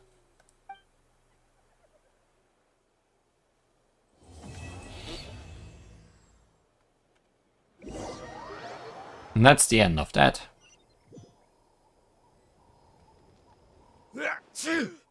Also, So, in the end, only poor little Huni got the sad ending? Yeah, everyone's happy except me. First Nana, then my dad. Why does everyone in my family have to suffer? Huni, it'll be okay. Your dad will get better soon. Toba, you're my friend, so I shouldn't say this to your face. But it was all the Mountain King's fault. Huh? friendship ruined. Now hold your horses, kiddo. If you promise not to fight, Uncle Sanka will tell you a story. Okay, before you roll your eyes out of your skull, I promise you can trust me. I almost got my eyebrows burned off by the turnfire after last time. That's why I came back, to make it up to you. All right, I'll just get to the point. Do you know what Uncle Sanka loves the most about your people? What? Your extreme sports. Oh, Sanka, please. Huh? On my first day here, I got hit by someone falling out of the sky. I believe you call it bungee jumping? It's a dangerous sport, to be sure, but the courage it took to make the jump impressed the heck out of me. So, I introduced myself to the jumper, we made friends, and I even helped treat her wounds. Also, you are standing in front of that not mural. Oh, such a nice friend. Of course. Anyway, the good times didn't last, because I got captured by a powerful foe, so we had to part ways for a while. In the hands of the enemy, I was scorned, scolded, and nearly given away as a gift. Oh, it was so humiliating. A horrible experience to look back on. Why does Uncle Sanka always have to suffer, I thought. So I feel your pain, Huni. I was in the same position. But in the end, I made it through, and I left all of those painful memories in the past. I even managed to reunite with my friend. Is that it? The moral of the story is to look forward in life, right? Yeah, we've heard that one millions of times. Sorry, Uncle Sanka, but you're not cut out to be a teacher. Very smart, Huni, but not quite smart enough. What I'm trying to tell you is that after I reunited with my friend, I found her injuries were all healed, but she really missed her family. So, I thought you might like to see her too. Wait, is it the Saurian that we think is dead? She's right behind you. Turn around and see. Another trick about not turning back? I'm not falling for that one again. Huh?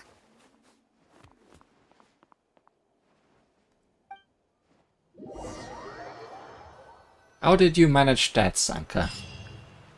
Are you actually a good guy somewhere deep down?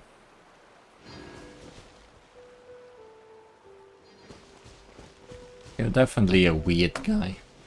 Wonder when we'll see you again. But hey, Huni, nobody in your family actually died. They just got hurt quite badly. Let's move on.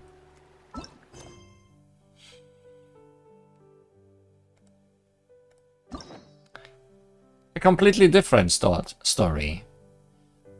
Mestley, people of the Springs.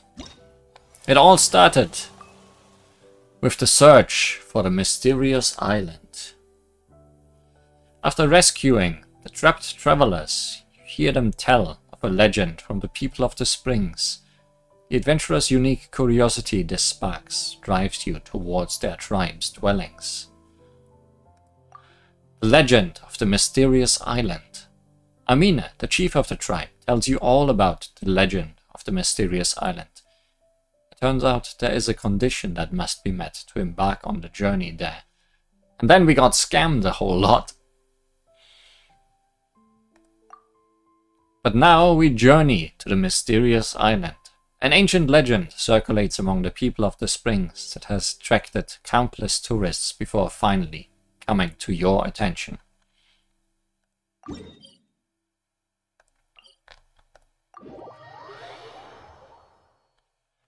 Last time in our looking for the mysterious island,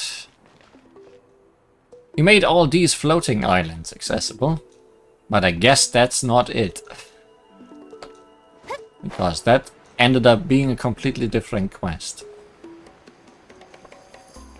So, what's this all about?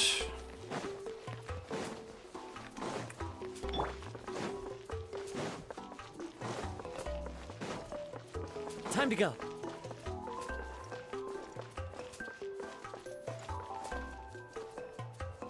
After all we've been through recently, it sure feels good to come back to visit the people of the Springs. Yeah. Bit of cooling down, except it's hot springs. It's been a while since we last got in touch with Mualani. I wonder what she's up to now. Why don't we just ask her to be our guide? She can take us on a tour of Natlan.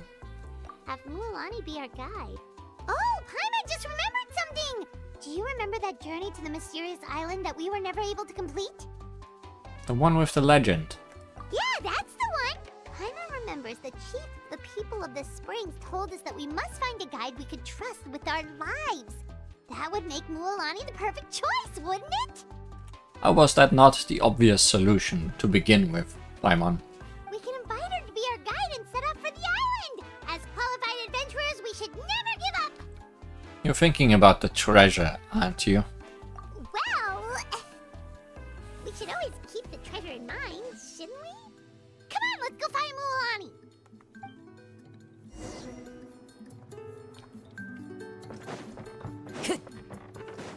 Not hard to find, that one. Sorry, we don't carry any black swimming floaters here. But why? Black floaters look really cool. May I ask whether you've had some bad luck lately? Oh, he just likes the color black. Well, yeah, sorta. The last pair of black floaters I bought ended up getting bitten by Koholosaur. I nearly drowned.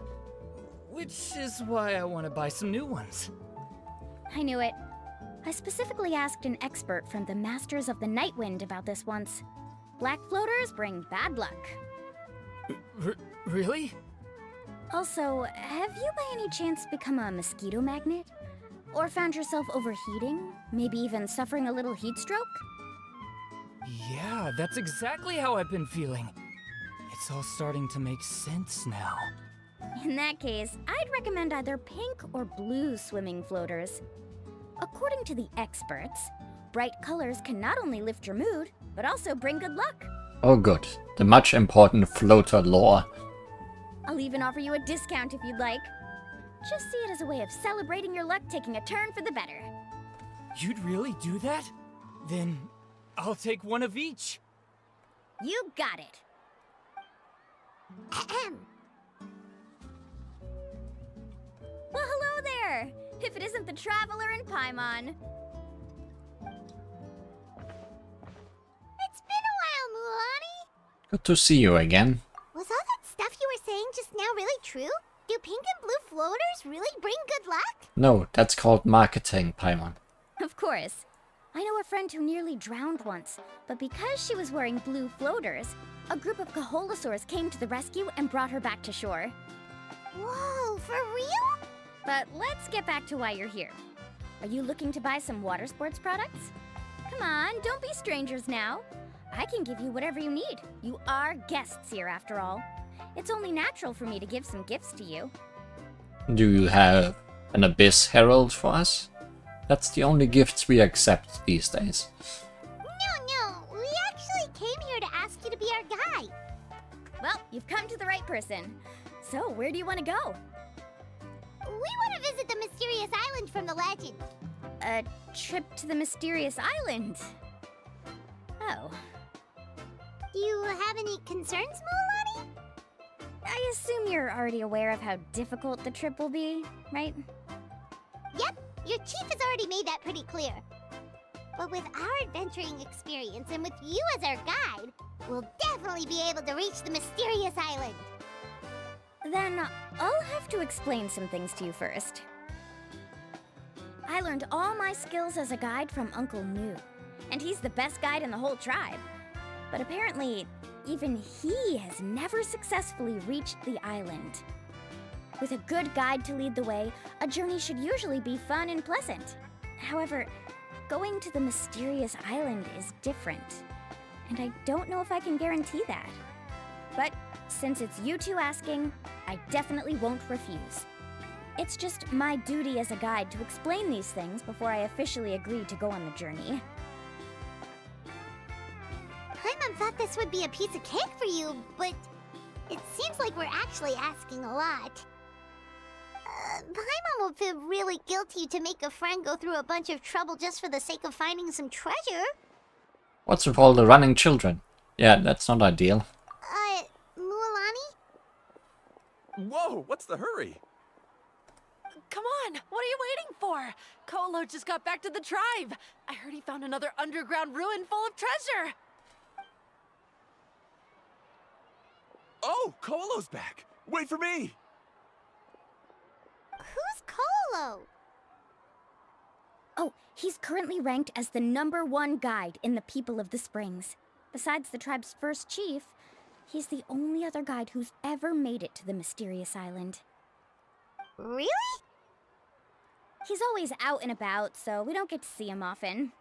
Sounds like this is quite an occasion, though. Let's go check it out. Let me put up the closed sign first. Okay, come with me. Let's go on a journey.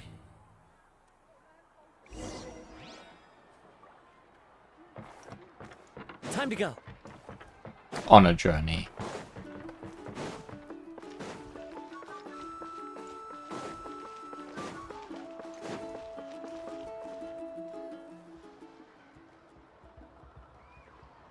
The crystals you asked for can only be found in caverns deeper than 500 meters underground.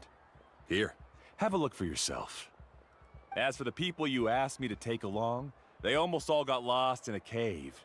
Out of my sense of duty as a guide, I brought them all back. Next time, just save the trouble and let me go alone.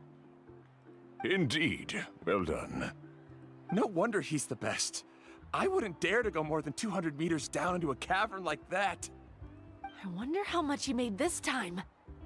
Whoa, it really does sound like a super amazing guide. Do you think you could get some pointers from him, Mualani? Who knows? Maybe he could save us some trouble on our trip to the mysterious island. Ko'olo always treats his experience like trade secrets. He never tells anyone anything about being a guide. Oh, okay. But one day, I'll also be able to reach the island. That's him, right? Do you really think you'll be able to get his help? Allow me to do the talking. You must be the top guide of your tribe. I have a commission that I hope you'd be willing to consider. That guy sure looks familiar. Oh, aren't those two the scholars from Sumeru who were bitten by the Koholosaurs? Yep. They also wanted to go to the mysterious island, right? Seems they finally realized that they need a guide. A commission? Since you've obviously heard about my abilities, have you also happened to hear about my rates?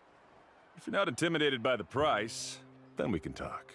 And yeah, he is winning the silly hat contest. Yes, I've looked into everything I need to know.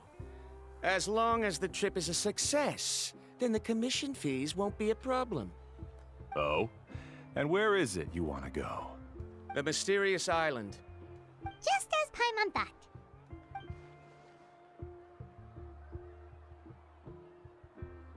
But first, please don't misunderstand. I'm no tourist. I wish to visit the real place. You hear that? He wants to go to the island. In that case, Ko'olo's the only one for the job. But the journey to the island requires a lot more than just a guide, right? Since you want to visit the real mysterious island, then I'm sure you've also heard about the requirement for our trip, right? Yes, I know. According to the legend, only those who are willing to entrust their lives to one another will be able to reach the island together. I must reach that island, even if that means putting my life in someone else's hands. I have made up my mind. Don't waste your words on me. The way I see it, the requirement is just a way to weed out those who do not have the skills to reach the island by themselves. You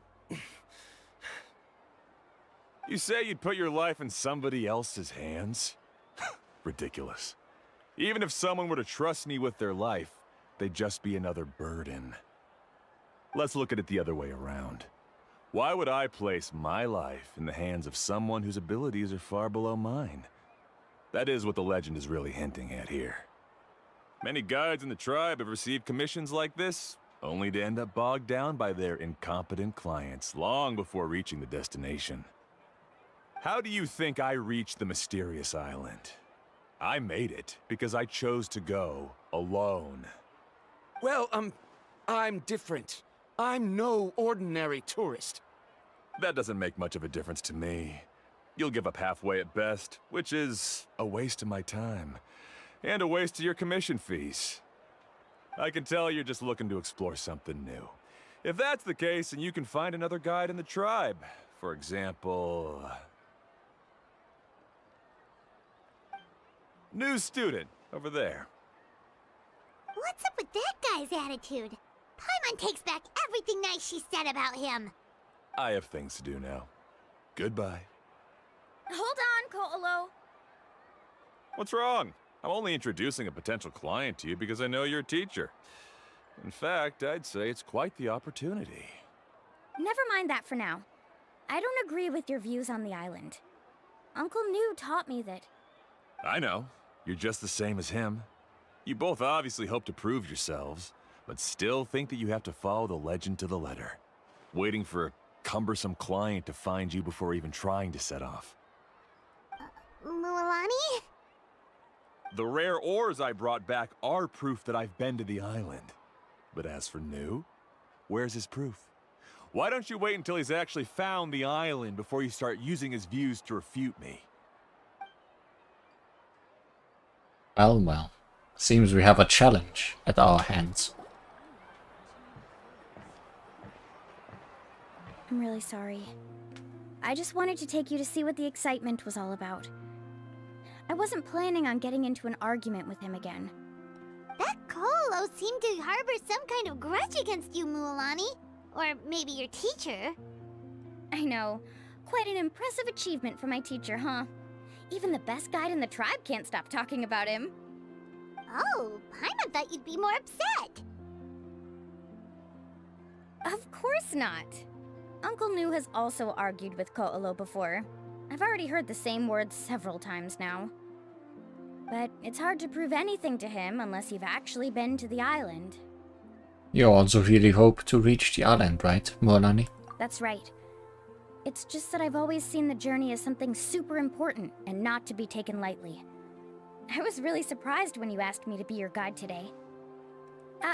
After telling you about all the dangers with such a serious face, I didn't make you think that you're causing me trouble, did I?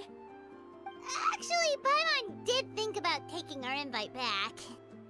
No, please don't do that. Actually, that is also a part of what Uncle New taught me as a guide. The difficulty of the trip is the very first thing that needs to be clearly laid out to the group.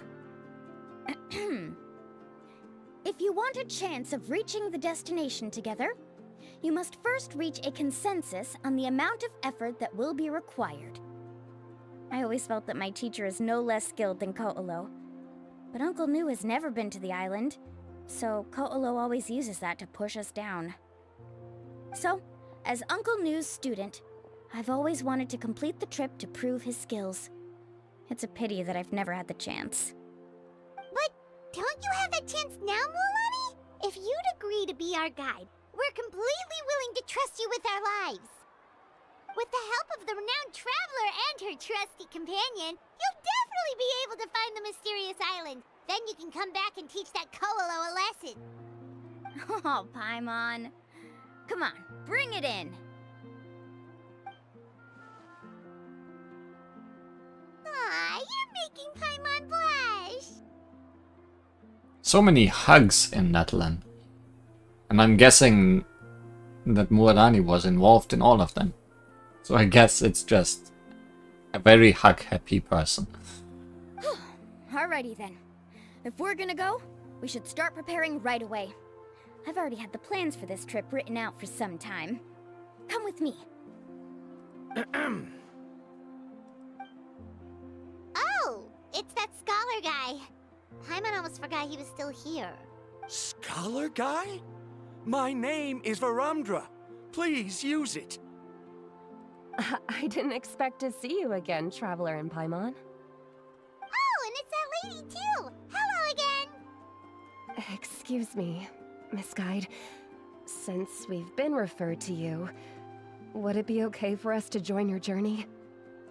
I'm Mualani. Just call me by my name. As for whether or not you can come along, I'm sure you've already heard the requirements. We've only just met, and I'm not sure you're cut out for this trip. The path to the mysterious island is a grueling one. Oh. I admit that after coming to Natlan, I've encountered many things outside of my field of expertise. It's understandable you're worried that we'll slow you down. So how about this? We'll set off with you as ordinary travel companions, and I'll pay you the usual commission fees. But we won't officially be your clients. In other words, you needn't shoulder the responsibility of being our guide. And even if something were to happen to us, your reputation as a guide won't be tarnished as a result. How does that sound? If you accompany us, then you are a member of the team. I could never agree to such a careless deal. Oh, don't tell me you think I'm the same kind of person as Ko'olo. So you still refuse? Fine. Karia, I'll put the Mora for the return trip in your backpack. Without a guide, the road ahead may be dangerous, so please don't follow me. Varamdra? Now he wants to go alone? Why is this guy so obsessed with that island? Wait! Please don't do this in front of a guide. I can't let a tourist go on some dangerous journey all alone. Even my sweet mom would give me a harsh scolding if I ever let you do that. I'm so sorry for the trouble. Really. Don't say that. Although it'd be inappropriate to bring along two strangers I just met, there is another solution. We just need to get to know each other. How about this? Let's meet up tomorrow morning at the monument near the tribe's southeastern slope. I'll see you there. So you've decided to accept my offer? No. My plan is to use some of our time together to turn you from strangers into friends. The kind we can trust with our lives. That's your plan? Very well, then. Wonderful. On behalf of both Varamdra and I, thank you so much.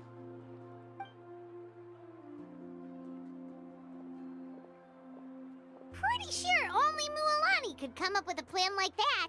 Yep, That's Mualani for you. We need to get started on our preparations. Come with me.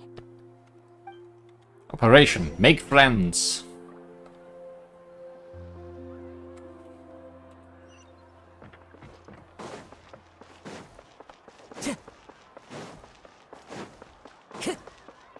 My music's not juvenile at all. Time to go. Ch- Ch- Hey, Alafa. I've got some business for you. We've been over this before. The name's Yellowfath. I know. It's just that Lafa sounds so much cuter. Well, since you're the customer here, I guess whatever floats your boat. I need a camping tent with all the accessories. Only the best you've got. Another commission, huh? Just so you know, a full tent according to your standards is gonna be pricey. Is your client covering the bill? How much are we talking? Don't worry about the costs. I'll take care of it. Oh, but that's not right. You're the clients after all, and I have so much fucking money. Ahem. Let's make this clear, Traveler and Paimon. We're not working together like this is a hired commission, are we? Oh, no! We're traveling as close friends who trust each other with anything. That's what I thought. Honestly, I can be a little picky when it comes to camping equipment, and I don't want my friends to be paying for me. But don't worry, it's not that expensive. We're ready, Lafa. Your total is 200,000 Mora. Easy. Isn't that still a lot for you, Mualani? Just imagine us in the wilderness, okay? We can either sleep out in the open, tired and weary, or simply spend a week's worth of pocket money and completely solve that problem. I'd say that's a great deal. You call that a week's worth of pocket money? Are you rich, Mualani? That's not important. We still need to buy some equipment from another store. Come with me. Are you rich, Mualani? Wrong.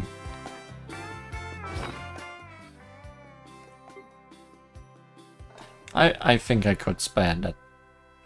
Just a little.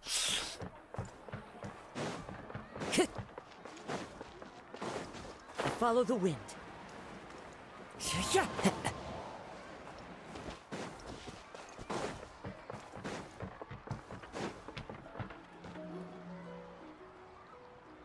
Afternoon, Uncle On. Is that also a nickname? You call me uncle, but I'm old enough to be your grandfather, you know. Certainly much of a nickname. Because you're still young, Uncle On. Hey, can you help me find something kinda rare? I can negotiate the price. What do you say? All right. What are you looking for? A record player. Specifically, the kind that's convenient to take camping. Oh, that model is pretty rare indeed.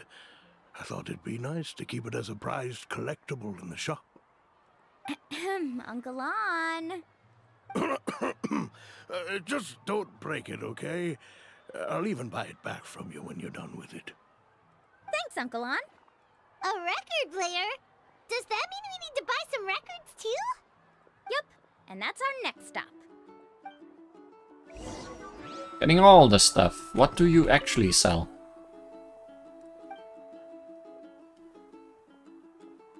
You are the boss of Jembe Studios. At your service. I sell some old instruments. Quite a few tourists who watch musical performances at Colomc Plaza come here to buy some. For my part, I always get them to try things out first, then come back the next day. Many youngsters get caught up in the heat of the moment, buy an instrument, then wind up never playing it.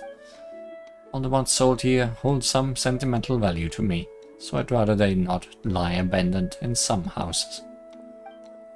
As such, I prefer to give customers a chance to cool down and come back later. There's time aplenty after all. This store isn't going anywhere. There's nothing wrong with just enjoying music. So I can't buy music from you, huh? Can't buy instruments from you. Hey, Paka Paka. Mualani? have you finally decided to release a record of your own? You'd be the first I'd sign with if I ever did, but not today. I just want to buy a record. The one you've been keeping from customers and listening to in secret. Uh-huh. That's a pretty rare record, you know? Besides, I haven't even finished listening to that one yet. Maybe I can think of a way to connect you with a friend from the Masters of the Night Wind to release a record. Whoa, then we could produce some really wild tunes. You've got a deal. Nice. That's the record also accounted for. What do we need it for anyway? Well, I asked a friend from the Masters of the Night Wind for some advice once, and apparently, playing this song at night is an effective way to keep travelers safe and sound. Is that really a thing? Well, if it doesn't cost much, that's a nice way to make the trip a little more pleasant. You know how it goes, Mualani. 20,000 mora for this record. That's the best I can do. Deal. Looks like Milani really is rich. That should be about everything we need to buy. Next is... Ooh, I'm getting kind of nervous. What's wrong, Mualani? Next, I need to find my teacher and get the map to the island. Besides the legend left by the first chief, there's also a map. Well, not just a regular map, it's more like a treasure map. It's full of strange symbols, almost like it's a part of a big puzzle. Guides must draw from their experience to decipher the map's meaning and understand the route. The chief made several copies of the map and distributed them to the first members of the tribe. The copies were to be passed down to future generations, so usually a teacher will pass their copy to their student. Which brings us to today. The day I officially asked Uncle Nu for his copy of the map. Whoa. Hearing that is also making Paimon feel a little nervous. Sounds like it must be a pretty serious moment. Yes, but the thought of having you two by my side somehow makes me feel a lot better. We won't let Uncle Nu down, right? Right. That's right! Let's go and find him together!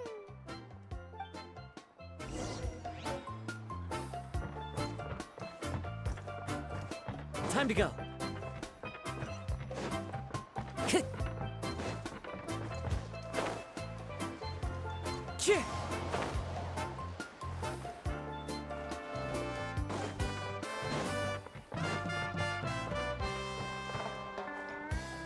Hey! So one of you is also here.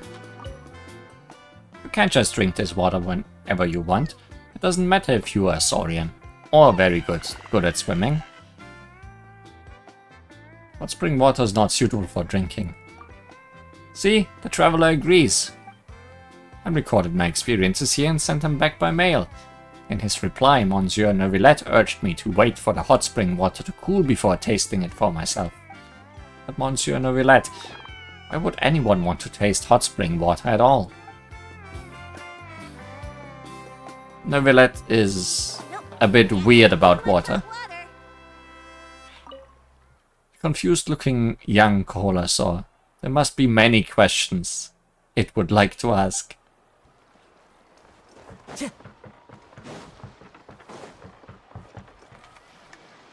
Afternoon, Uncle Nu. I have a big surprise for you. A surprise? Then you must be here to finally pick up the map. Well, then it's not a surprise anymore. You saw right through me, as always. Did you forget that you had mentioned these two to me before? The ones who went to the Night Kingdom with you. In some sense, you could say that you've already trusted each other with your lives. It's just that my feelings are a little complicated now. Huh?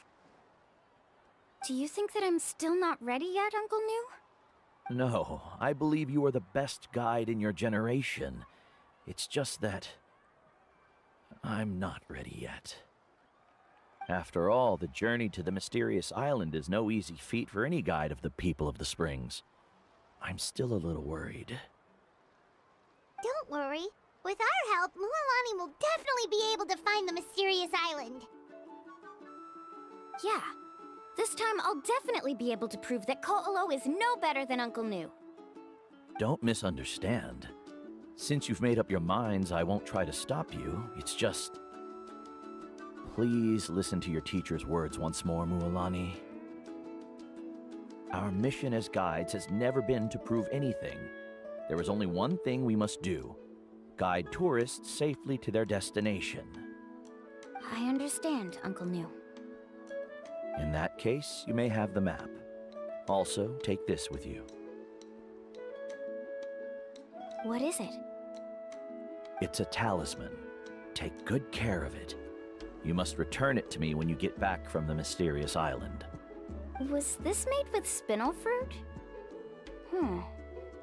For some reason, this doesn't look like a regular spinel fruit to me. Right, which is precisely why it's so effective. You really know me best, Uncle Nu. Alright, Traveler and Paimon, tomorrow we'll set off. Make sure you get some good rest tonight. Yay! Paimon can't wait for another adventure!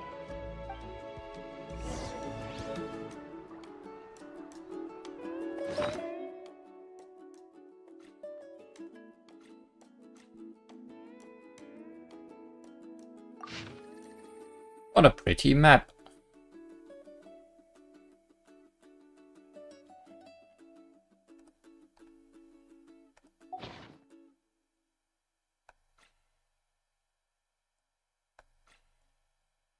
Anything else we just got that's worth looking at?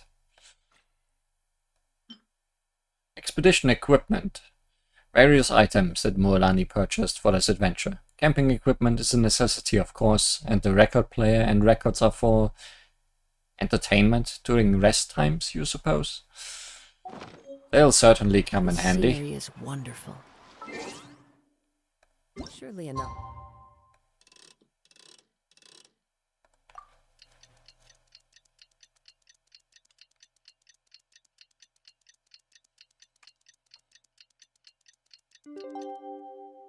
To convince anyone to become a wanderer. It's about time to meet up now.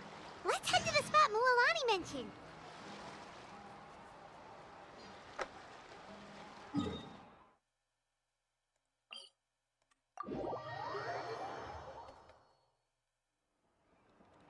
Time to go.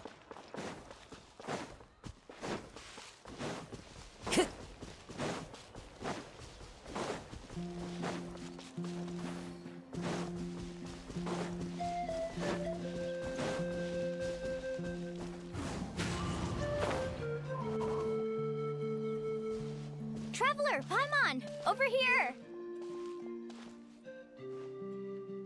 You're here, Mualani! Oh, and those strange scholars are here too! Still didn't remember their names, Paimon. Good morning, you two. Morning! So when are we leaving? Seems you're as excited as a child before the start of our journey. I just want to get down to business as soon as possible.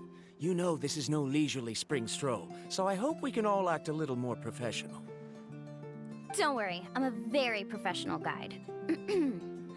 Our journey to the mysterious island has officially begun. Yay! First, do you all see the statue here? Uh-huh. Is it an important clue? Well, no, it's not a clue at all. He was the first chief of the people of the Springs who came back from the mysterious island and set up this place. It's a monument. The first thing we need to do before we set off is to touch the statue and pray to our ancestors. This will make our journey to the mysterious island smoother. Is there any theoretical basis to support that claim? A theoretical basis? No, but my teacher taught me it's an essential step before heading to the mysterious island.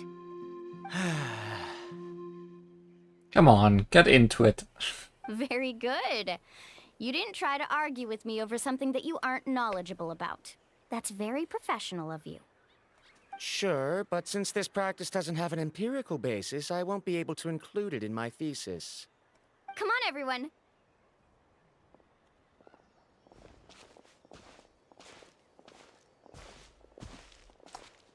You don't touch the statue, I'll hit you. That's the rule. Greetings to my ancestors. As your descendant, I'm about to follow in your footsteps and witness your accomplishments. Allow me to depart under your gaze and return under your protective watch. It really feels like we're about to embark on a great adventure! Now, please get ready. We're going to look for the first clue. Speaking of which, where should we look for the clue? At a place where many gather. Like a party. Huh?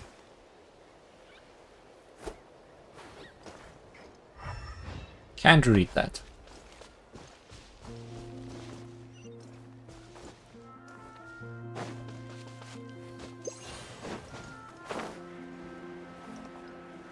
Kinda feels wrong to teleport everywhere when we are on a journey, so let's move, I guess.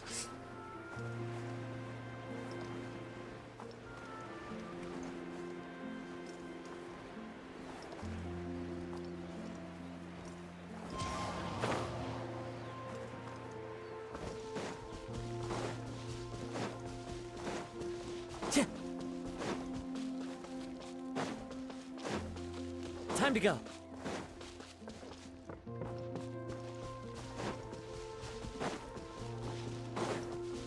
And watch the birds along the way. Majestic.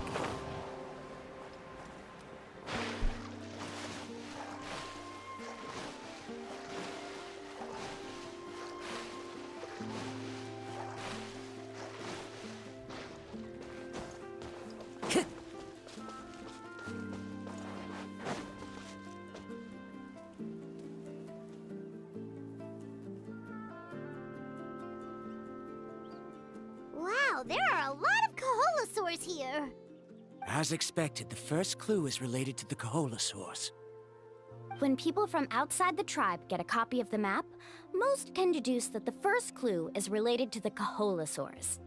But they often end up looking in the wrong direction. When the first chief created the map, he left a special mark for this part. It's a code that the tribe uses to indicate a herd of them. So it'll be impossible to gain any leads from just finding one or two stray Kaholosaurs. You're a real pro at this, Mualani! But according to the information I've been able to find, Kaholosaurs don't like gathering as herds unless it's to compete for the hot springs.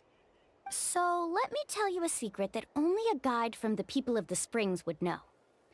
It so happens that wild Kaholosaurs periodically gather in the valley up ahead. It's almost like how our tribe gathers together for festivals. Still, as soon as the season changes, the herd quickly disperses again. Unless you're a guide who's always running across Natlan, it would be very rare to ever witness such a thing. This is a thing? I need to note this down right away and include an explanation as a part of my thesis. According to what I've deciphered from the map, a clue is hidden deep in that valley. But to get there, won't we have to get through the herd of Kaholosaurs? We'll have to think of a way to sneak past without startling them. They're gathering together with their friends, so I'm sure they don't want to be disturbed.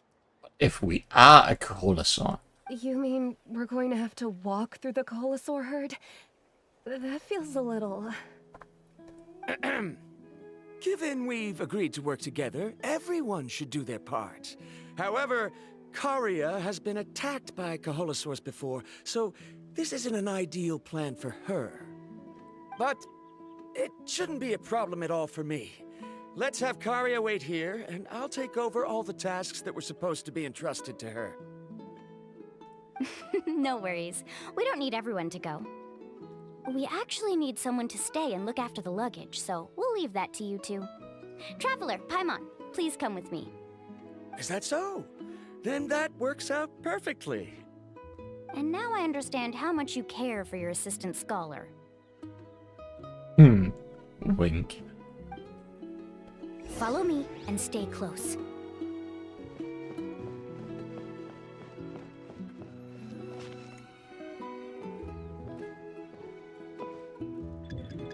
Oh no, we've been spotted. Let's back off and try again. Huh? I wasn't even in control. Kaholosaurs sure seem on guard. We'll never get through.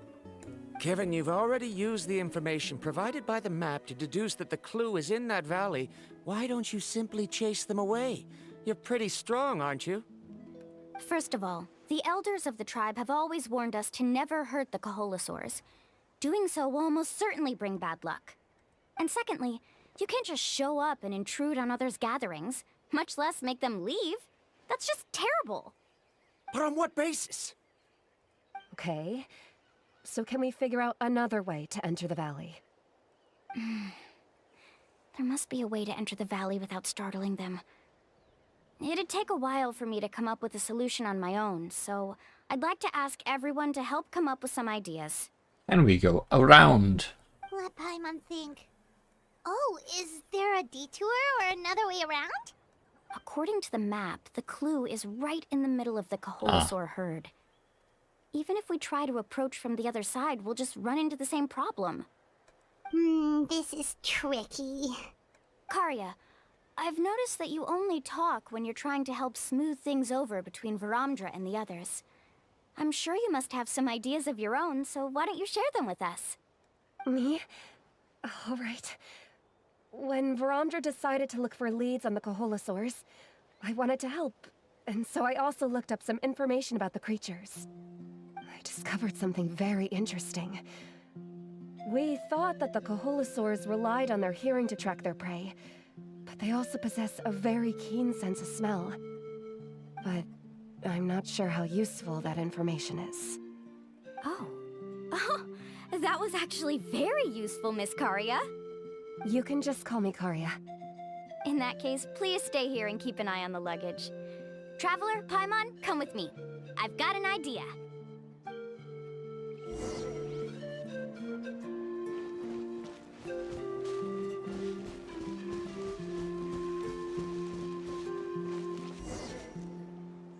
Found it! What's this?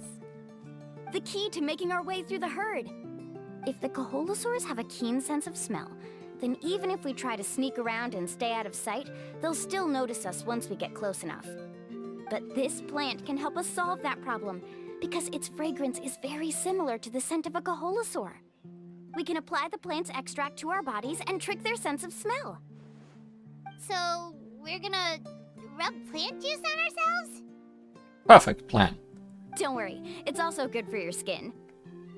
Even perfecter plan. Oh, Paimon feels all wet and slimy. But this actually does smell like a Kaholosaur. Perfect. Okay, let's try to make our way through again.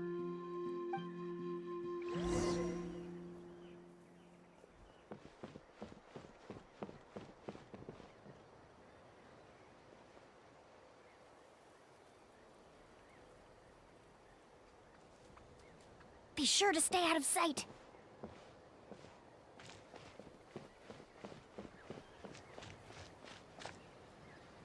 What's that sound?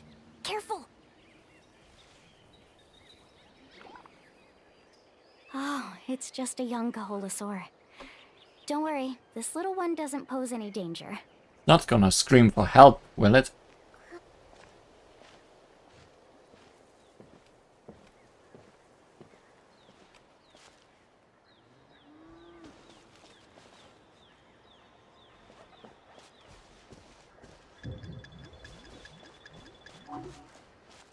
How could there be so many here? We can't get through! Oh, I have an idea. Wait here.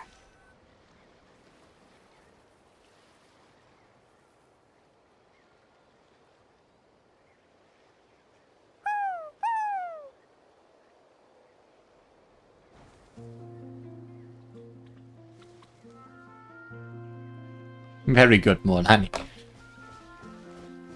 Come on!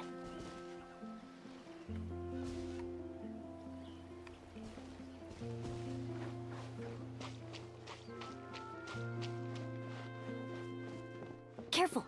Don't startle them. Just gonna rip this flower out of the ground while I'm at it. Follow me and stay close.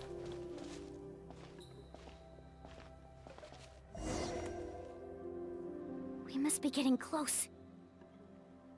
Look, a bunch are gathering around that rock. What are they doing? Maybe when things start to get boring, they gather together and talk about something fun? Too bad I can't understand what they're saying. But Paimon thought guides from the people of the springs could understand Kaholosaurs. Step on its tail, do it. Ah, I read that too late. Sounds like someone has been trying to trick you. True, they were definitely trying to scam us. Huh? Do you see that on the rock? It looks like some kind of drawing. I've heard that there is a type of moss that changes color when it reacts to the biological signals released by Kaholosaurs. But to trigger that sort of reaction, you'd need a huge number of Kaholosaurs. That must be the clue! Should we take a picture? Oh, the flash might disturb them. Let me try to copy it down. So we've passed the first stage of the journey now, right? I see. Had we chosen to drive the Kaholosaurs off, then we never would have found this lead. Seems there was a logical basis for everything you said after all. Has he always been this way, Miss Karia? She said just call her Karia. He's just obsessed with his research. That's all. At least this has shown that my judgment is correct. I've proven my trustworthiness. And so, there should be no need for us to argue next time. Yes, I understand. And I suppose that'll help us avoid wasting time. Mulamani really knows how to lead our group. She is a professional guide after all. Next, we'll need to use the lead we found to uncover our next destination. Now, what does this pattern represent?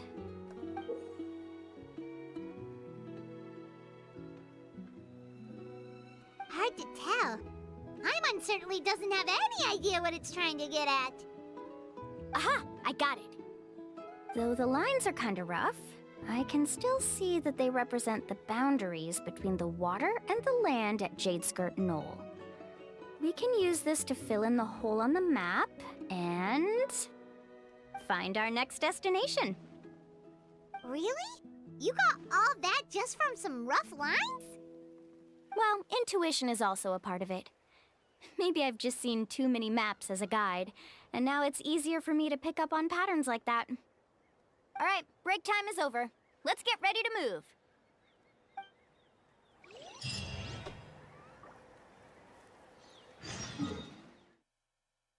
What's the symbol for that?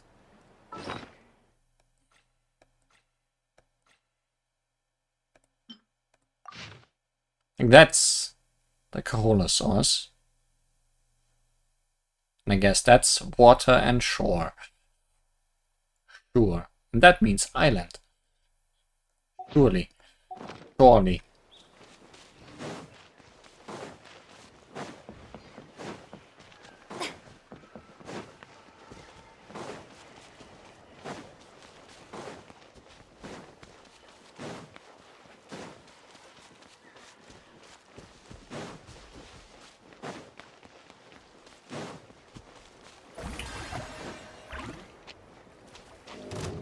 Why did you need to attack that?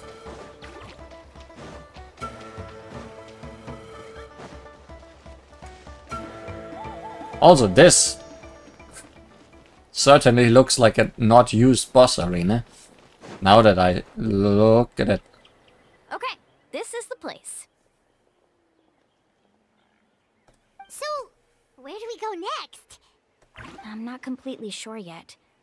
The map seems to indicate there's a mechanism here that crosses the water. But I still need to think about what these lines might be referring to. I knew it! My theory was correct! Sounds like he's got something to say again. If you have any suggestions, then please feel free to share. I believe the mechanism that the lines are indicating is a spirit way. That is a possibility. But I don't remember anyone from the tribe setting up a spirit door around here.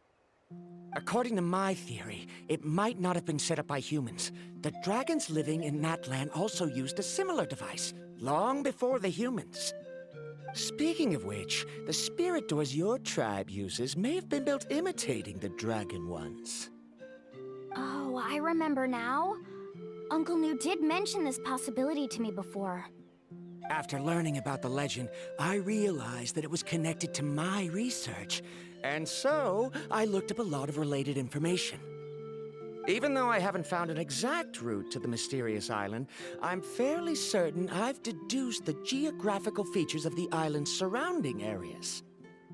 Firstly, it's at an intersection between water and land, and secondly, there should be a high concentration of phlogiston. My research indicates that the Spirit Way was originally a natural phenomenon caused by the flow of phlogiston. Therefore, the area must contain many potential Spirit Ways, and the dragons who lived here in ancient times may have left behind some devices to control them. Oh, amazing! Now it all makes sense. Now everyone's contributing to the team. Aside from Paimon. You flatter me. If my theory is correct, we should already be very close to the mysterious island. Once you've unlocked the mechanism, we'll be able to derive the island's location. All right. Then let's start searching for the dragon's spirit door. That's just a quick and easy name. I won't be able to include it in my thesis. Given the dragons used the device long before the humans, we should stick with a name that references no human concepts. Calling it a phlogiston node would be much more appropriate. Then let's start searching for the phlogiston node. Speaking of which, what does it look like exactly? If I'm not mistaken... Look that way! That's a pyramid. Oh. Whoa! It started glowing! This should be it, right? Looks like we can activate it once we get close enough. The light does remind me of a spirit way. But according to the map, there should be 2 more phlogiston nodes. Let's keep searching, everyone.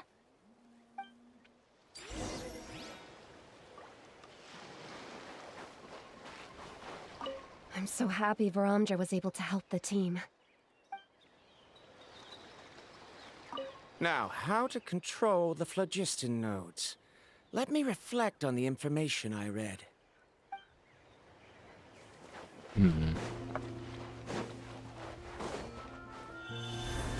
Let me be a fish. Lizard thing.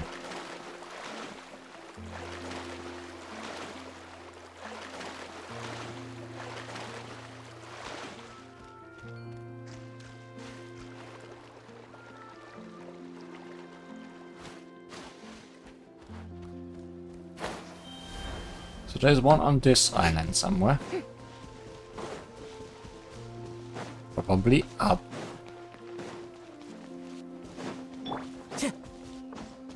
Time to go.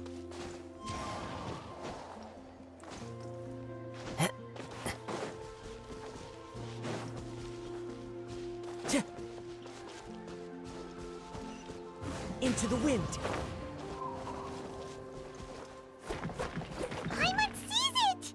Oh, but it's way up high. We'll need to find a way up there.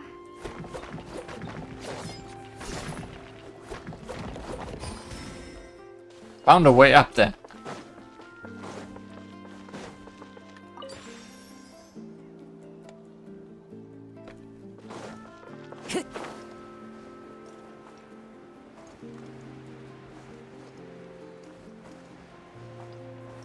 Oh. And here's one being attacked by hilichurls.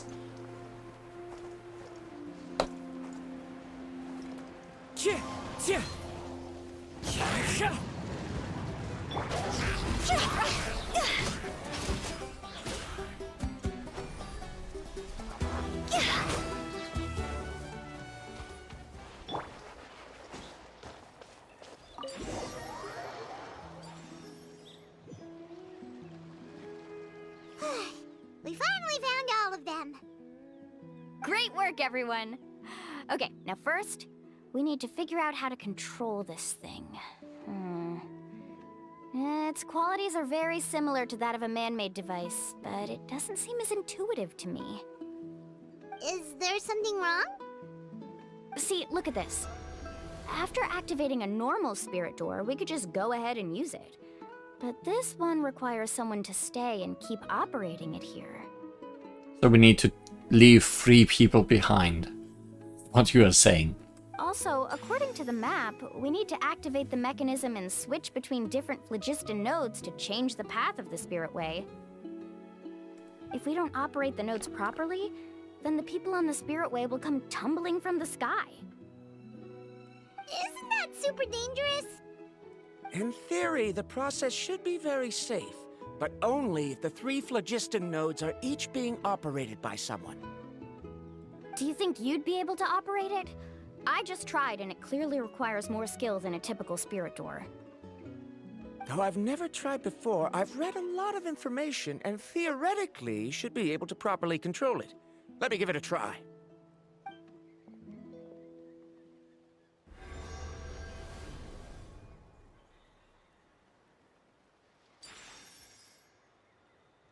Huh? But in theory, this shouldn't happen. If Varamdra can control it, then that also rules out me. Okay, well, how about you? After all the adventures she's been on, handling something like this should be easy peasy.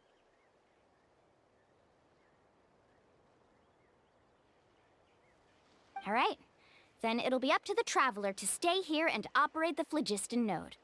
I'll go activate the mechanism. I'll let you know when we need to switch nodes. Just make sure you quickly head to the corresponding node, and we should make it safely. Wait, but handling it this way sounds even more dangerous, Mualani. Don't worry. It looks like the spirit ways are all above the water. I'm pretty good at swimming, so I'm not afraid if I end up falling in. But it's so high, and you'll be falling so fast.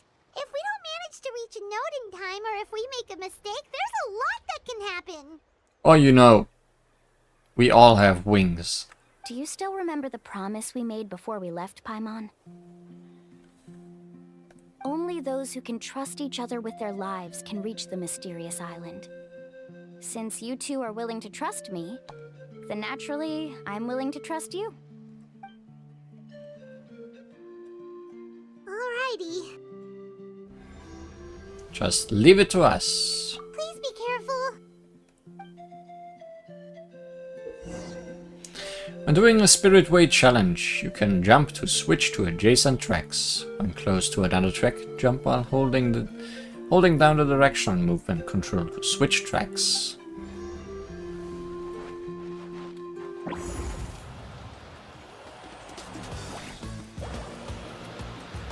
Hey, this one actually gets music though.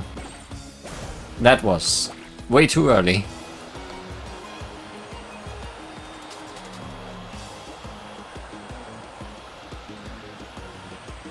Now switch to the spirit way on the right.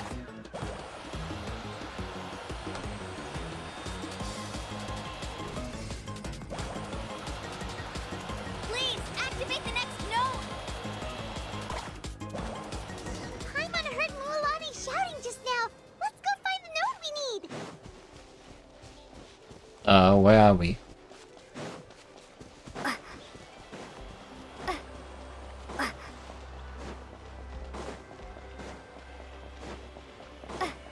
We did it, Mualani!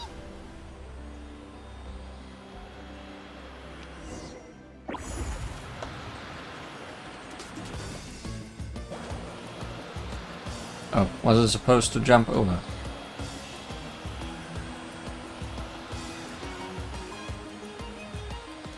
Yep.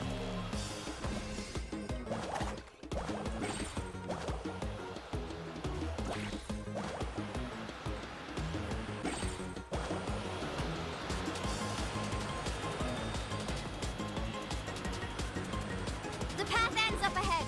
Switch to the next spirit way.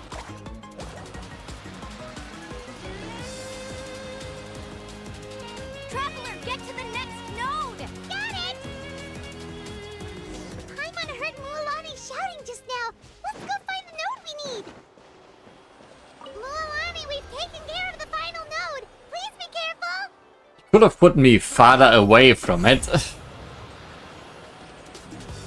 Instead of just putting me right beside it. Oh, I was supposed to switch again.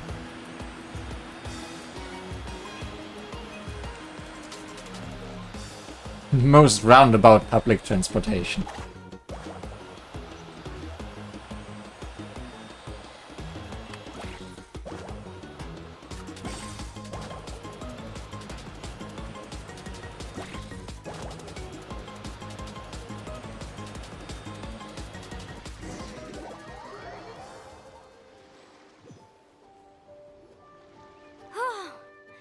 That was perfect. You were amazing, Lulani! There were a couple of moments Paimon thought it was over. I'm confident I could do it all over again. Wait, why are the phlogiston nodes no longer lit? Oh no, you're right! Guess we used up all the phlogiston. It appears the phlogiston nodes here need to automatically recharge. Once they're activated, they'll be unusable for some time. In that case, no matter what happens next, we have to seize our chance. Otherwise, who knows how long we'll have to wait for another shot. Do you hear that? The weather's getting gloomy, and a bunch of whirlpools just appeared in the water! Yes, we need to get to higher ground and take a look.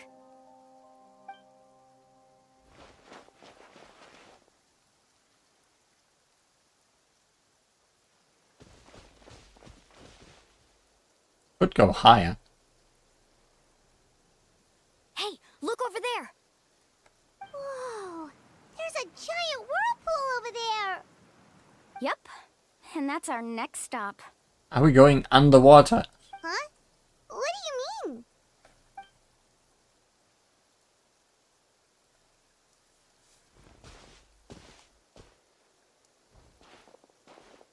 The info I deciphered from the map points to only one possibility. To reach the mysterious island, we must enter that massive whirlpool. No way! Forgive me for being frank, but as a guide of the people of the Springs, I'm sure you understand the danger of such a vortex even better than we do. Yes, I know. But whether it's the information deciphered from the map, or the direction of the spirit way that I observed in the air, everything points to the path ahead being hidden in that whirlpool.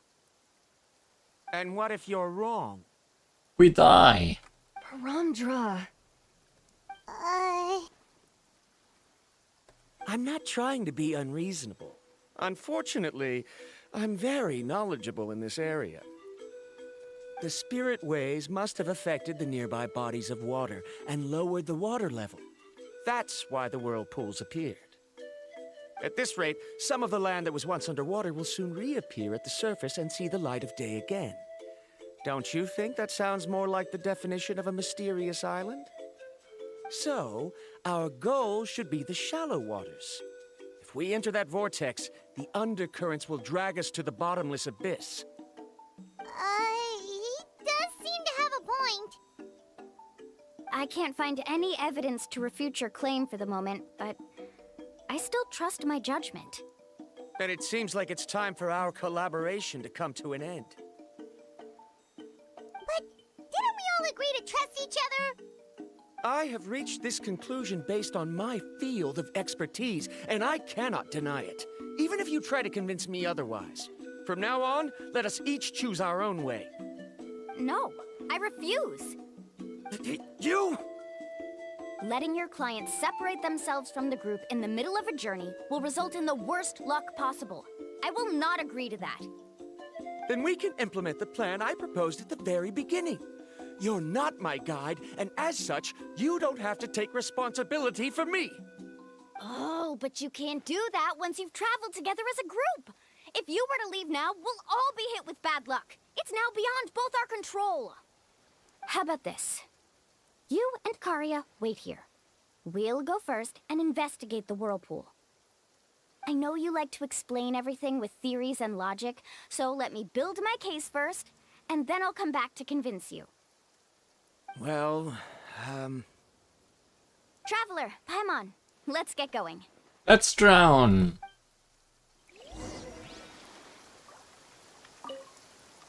You're better acquainted with her than I, so you should tell her to carefully reconsider her decision. Varamdra is quite knowledgeable about Natlan's geography, so his ideas might also be worth considering. Perhaps you can give it some thought. Oh, we are gonna drown.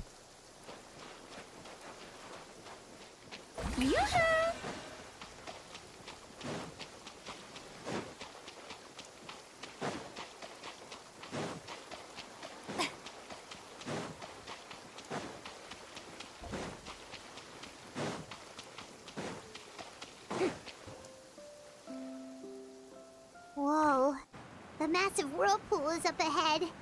Just the thought of going in there is making Paimon dizzy. Do you also think that this is a reckless decision? Well... It's okay. That's completely normal. Actually, I completely understand how Varamdra feels. This is just how it is to be a guide. The tribe's experiences passed down from generation to generation are what give us the ability to guide our guests through hardships. This gives us the power to decide which way we should go. But it also means that we must bear the consequences of our mistakes and judgment, which could be quite dire this time. Although I'm pretty convinced that all the leads we have collected are pointing us to the whirlpool, I still don't know what awaits us inside. If the scholars still choose to reject my plan, I won't have the confidence to ask them to only do as I say. The same goes for the two of you. You are the commissioners, so if you think this is too risky, then it's perfectly reasonable if you want to end the trip here. The good news is that I know the way back to the tribe very well. I mean, the way back is very easy. Mualani? We've already made a promise to each other. We'll reach the island together. Traveler. That's right. You've trusted us before, Mualani. Now it's our turn to trust you. Besides, it's gonna take more than a whirlpool to scare the two of us. We all managed to make it back from the Night Kingdom. After an experience like that, what's so scary about being sucked into a whirlpool? And if I remember correctly, we already jumped into a much bigger whirlpool before. Aw, Paimon. Come on, bring it in again.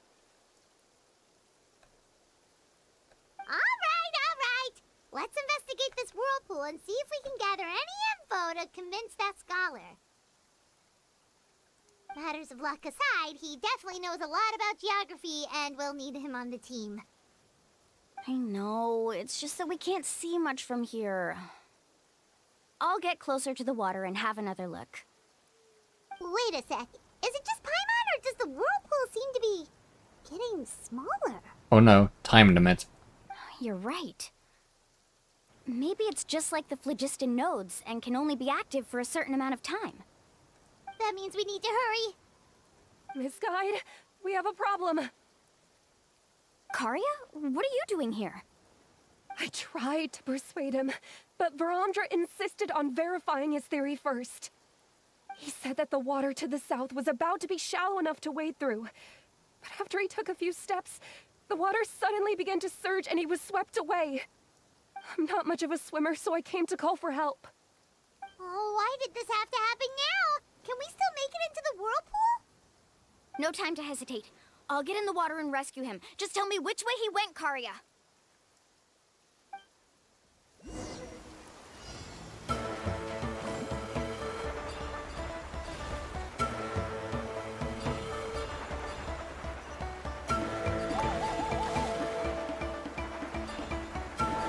Bit of a slalom. That way? He's been pulled away by the current.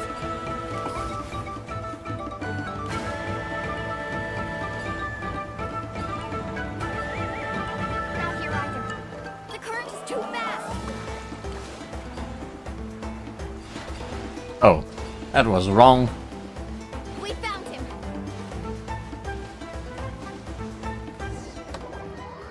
Well, I guess just fine.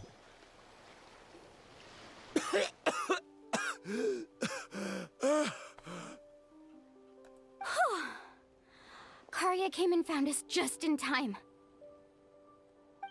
Oh, there they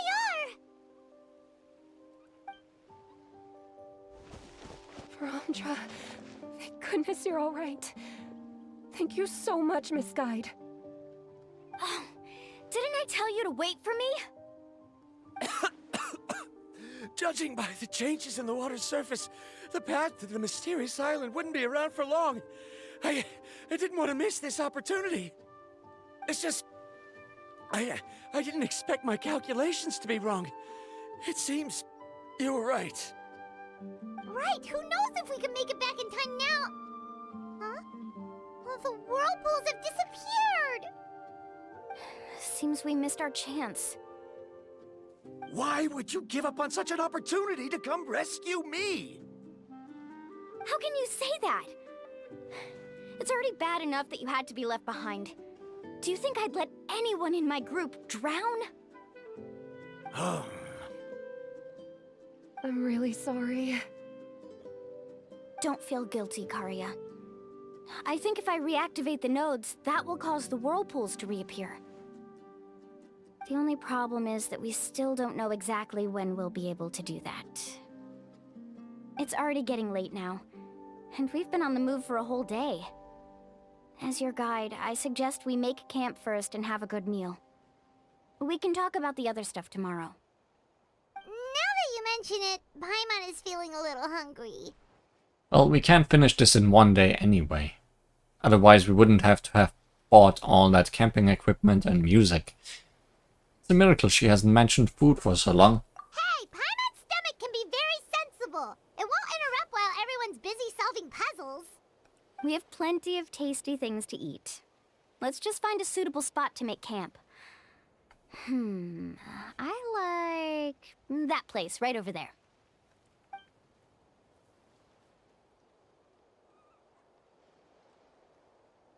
Is this the spot? Let Paimon and the Traveler help set up the tent. Go ahead. I'll take care of the fire. Oh, and here's a little camping tip. It's best to set the tent upwind from the campfire.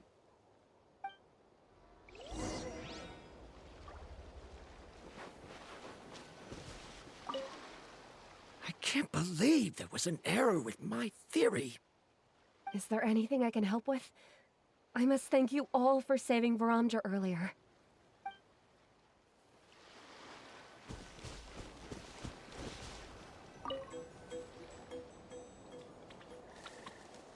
What do you think? This is a specialty dish I learned to make that's perfect for camping. Mm-hmm. It really hits the spot. You're a great cook, Mualani. Karya helped out quite a bit, so she deserves some credit too. No. I'm just happy I was able to help out. What was that sound? Oh, it's scary to camp out at night. Don't worry. Remember the record player I bought? Let me go turn it on. Well, keep the monsters away.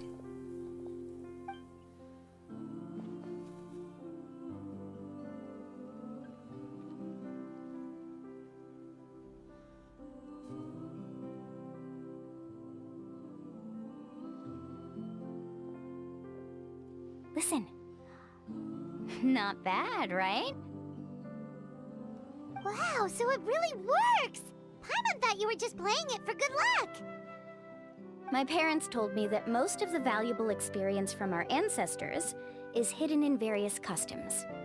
It's always better to trust our traditions. Huh. Guess that makes sense. In a sense, this trip to the mysterious island is also a custom left behind by the first chief of the tribe.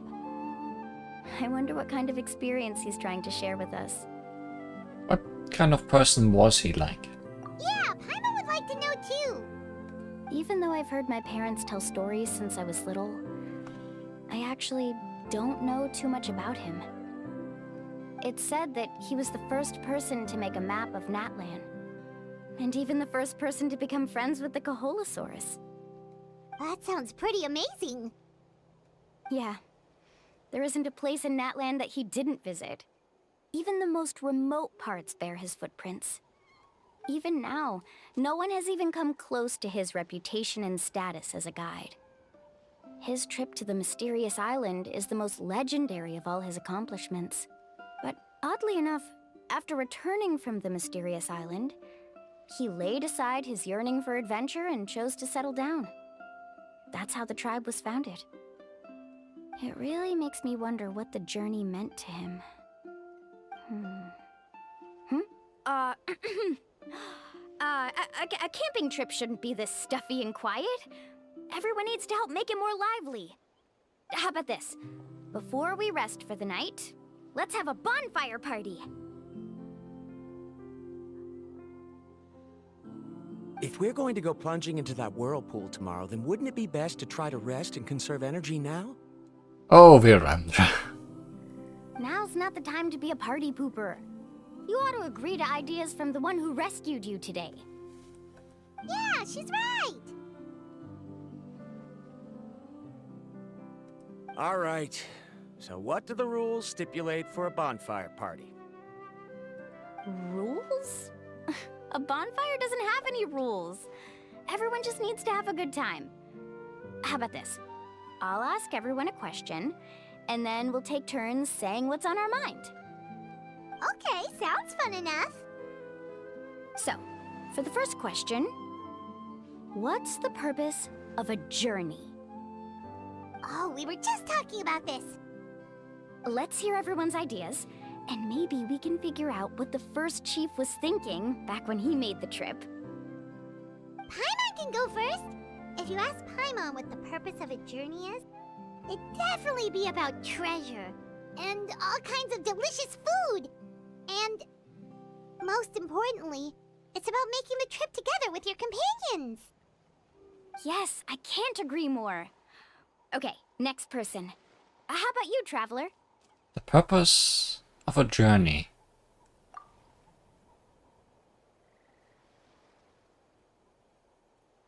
You close your eyes and recall the moment you were separated from him. You remember the purpose of your journey. It's been to find him all along. But you have yet to achieve this goal. You don't seem to see any other meaning to this long journey. However, you suddenly begin to recall the sound of the windmills creaking in Mondstadt, the sights of the colorful night sky in Liyue Harbor. You remember the moment you stepped onto the islands of Inazuma, the falling sakura petals. You remember following the smell of coffee in Sumeru. You hear the sound of the tide and return to the waters of Fontaine, swimming alongside schools of colorful fish. These things seem to be the real meaning of your journey. You sure are taking your time thinking about it. Where should I even start? Oh, I get it. You must have passed through many nations before making it to Natlan, right? It's quite possible that your experience traveling is more than what I have as a guide. It's understandable that you can't explain it off the top of your head. Why don't I circle back to you later? You can tell me once you have a clear answer.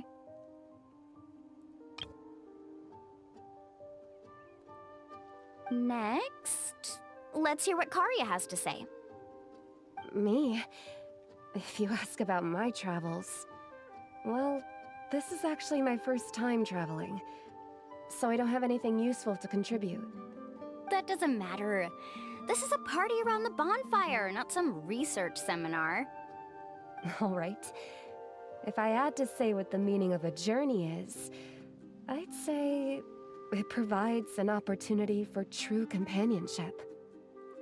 Before you reach the destination, you don't need to think about anything outside the trip itself.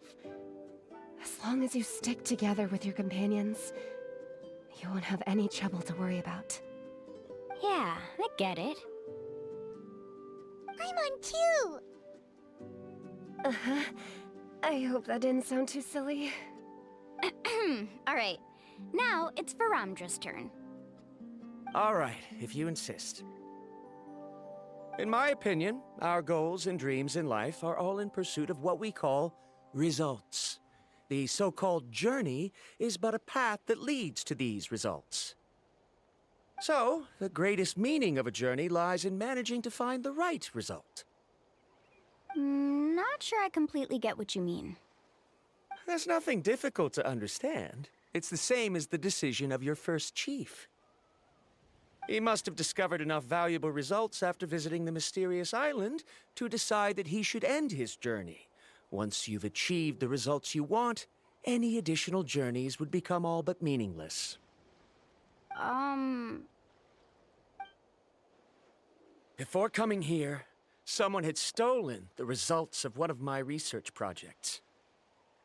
All that person had to do was sign his name on my achievements, and he was able to take all of the honors. All my effort vanished into the air as though it never existed. Do you understand now, Miss Guide? Without results, the journey is meaningless. I sympathize with your situation, but I'm afraid I can't agree with your take. I don't need your sympathy. As long as I can reach the mysterious island and find the correct results, my pain and struggles will become just another insignificant part of the process. What happened during the day already proved that my theories were wrong, so I'm willing to trust your judgment. I apologize for our previous argument. I must make it to the mysterious island, and if I have to entrust my life to someone else to achieve that goal, then so be it! Was that actually supposed to be an apology? Because it sounded kinda awkward. Actually, there's a saying among the guides of the people of the springs. If the goal of the journey was to reach the destination, then you should have never left the house to begin with. Because the final destination of every journey is your home. It would be disrespectful of my duties as a guide if I were just taking tourists straight to where they wanted to go. It's my hope to also make everyone feel happy along the way to their destination. That is what I would truly call a journey. And that is my answer. Just as you don't agree with me, I can't agree with your point of view either. I'm not too worried about that. After all, another purpose of traveling is to help people understand each other better. What sort of logic is that? All right, that's it for this round. Since it's still early, how about we tell some horror stories next?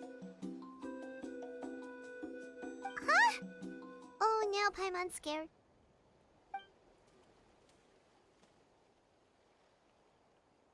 Wonder if she was about to make a scary face and I clicked too fast. Paimon slept so well. Oh, Mulan and the others seem to be up already. Let's go see what they're up to. Well, it seems it's raining again and the whirlpools are back.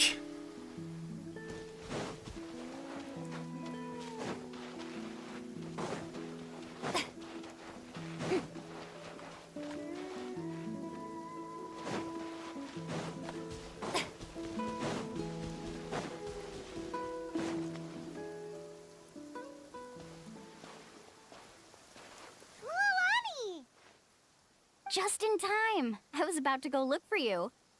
What the? You already caused the whirlpools to reappear again? We're in luck.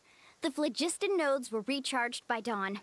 I had Karya and Varamdra control the nodes this time, and we were able to quickly unlock the mechanism. We were practicing all morning so they could get the hang of controlling them. Oh, it seems after apologizing, you've already become trusted members of the team. Is now really the time to be teasing us? Don't forget that the whirlpools won't last all day. He's right. We should really hurry over to the massive whirlpool again. Even though we had this discussion yesterday, I still want to double check. You all trust me, right? You bet! Okay, then let's go. Let's dive right in. You agree, right? Yeah. Yeah, you agree.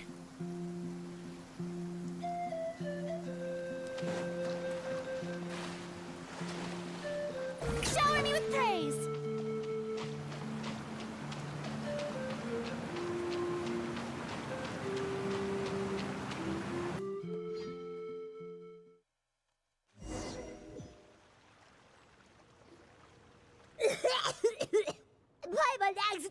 swallowed some water. Ugh, so scary. What is this place? I can't believe it. There are subterranean caverns under the water. Milani was right! Let's see where this cave leads. Come with me.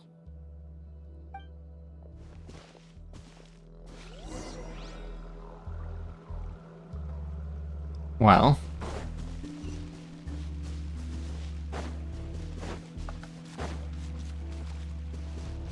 Certainly a change of scenery.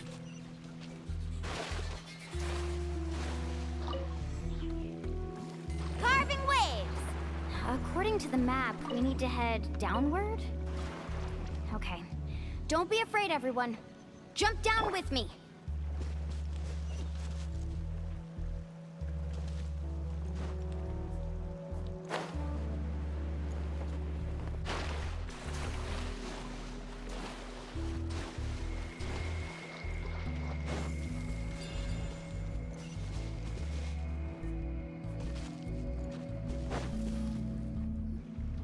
Is that lava up ahead? It appears these caves were formed by volcanic activity. I see. Then the spirit waves were affecting lava deep underground. How is there breathable air here? Phlogiston, surely. Altering the lava's flow created temporary holes which allowed us to follow the water's current and enter this underground space. Yes, it can all be explained in theory now. Are all scholars from Sumeru like this? Yes. Hard to say. But can there be an island in this kind of underground space? It appears we haven't reached our destination yet. Let's keep going, everyone.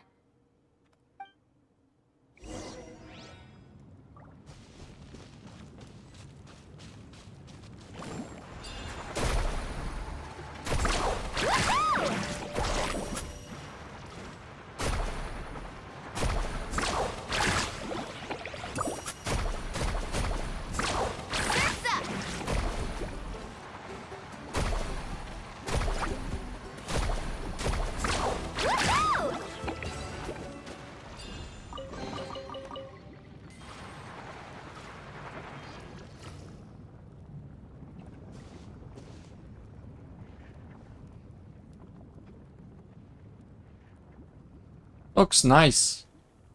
Very inviting. Whoa, what's that light?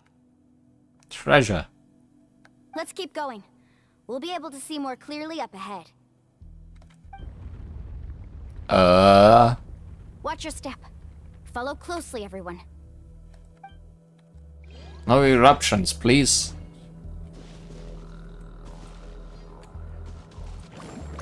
Heads up! These volcanic caves aren't very stable, so watch out for falling rocks.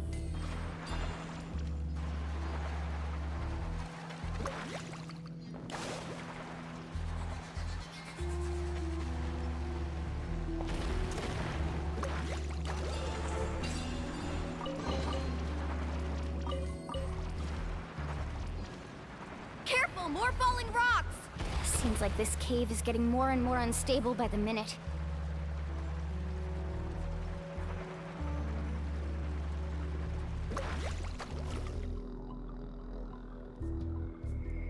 What a maze! There's lava everywhere! Oh, which way are we supposed to go now? Let's look around together and see what we can find. Very well. It would indeed be useful to collect some environmental samples here.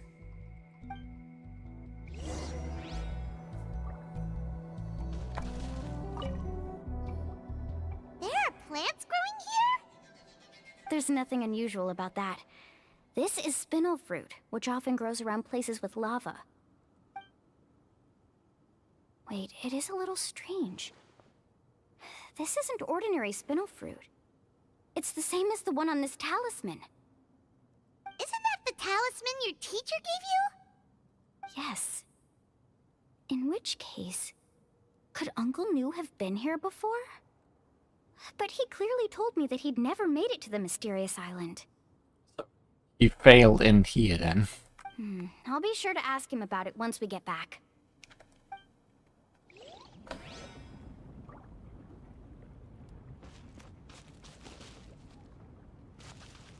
What else do you want me to look at? Oh. There's so much lava, and it's getting pretty hot. The lava here doesn't look very stable. I'm afraid we can't stay here for long.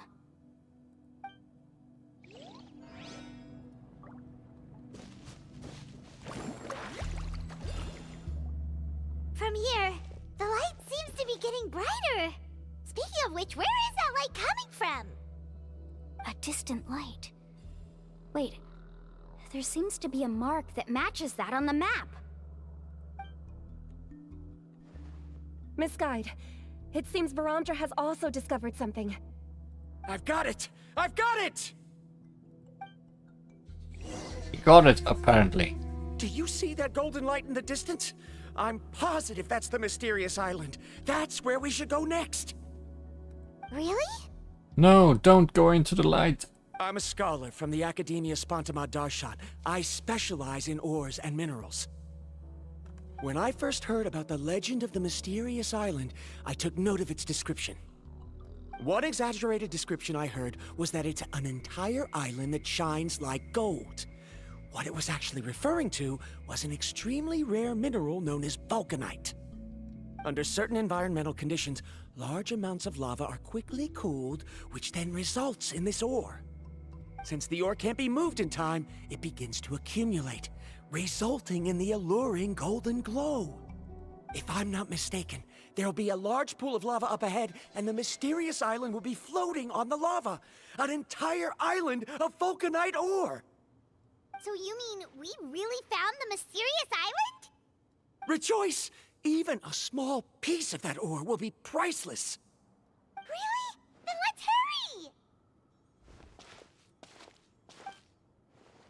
hurry! Wait, Paimon. We should head back now.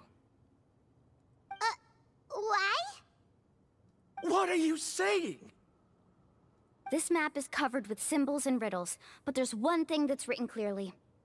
When you see the golden light, then go the opposite way. Nietzsche said to never look back. What you just said may be correct, but that golden place isn't the island that my ancestors once visited. Are you joking? You expect me to turn back now?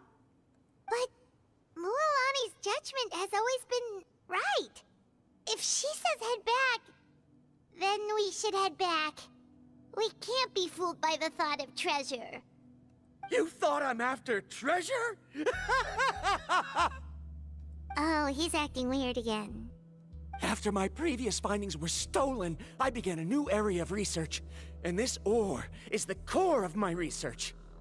As long as I can bring this ore back, my theories will be proven beyond any doubt, and I will be able to reclaim everything I have lost. To me, this ore is the result that must be obtained.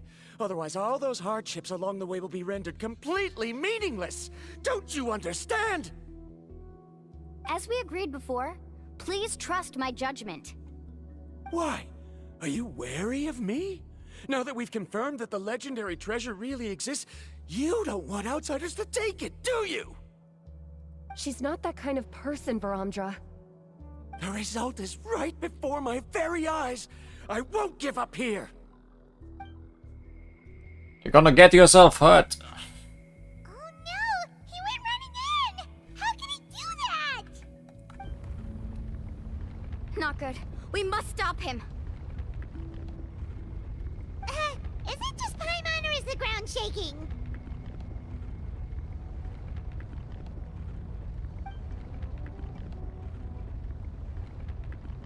Oh. I said please no erupting. What the? Where did these monsters come from? These monsters. Looks like the lava here is becoming active again. Miss Guide, Varamdra, He'll be trapped by the lava. We need to hurry and take care of these monsters.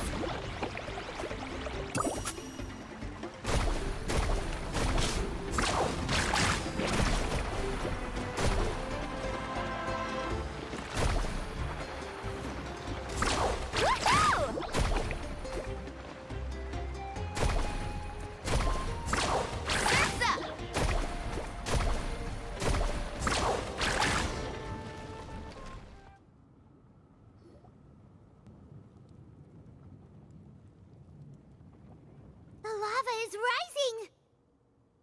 Verandra! Traveler, Paimon, please take care of Karya. I'll be right back. What are you doing, Mualani? I can use my surfboard on the lava for a short period of time, but it will be a lot spicier than surfing on water. But that's way too risky! I know she can do it. Okay then, we'll take care of things here!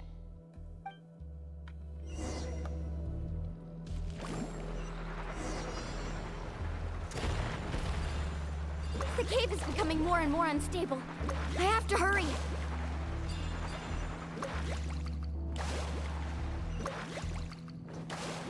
More falling rocks. Okay, what's this? What kind of kite falls behind? Oh, okay, great.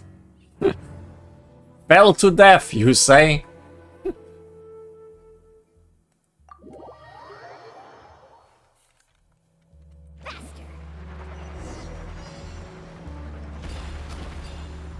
The cave is becoming more and more unstable. I have to hurry.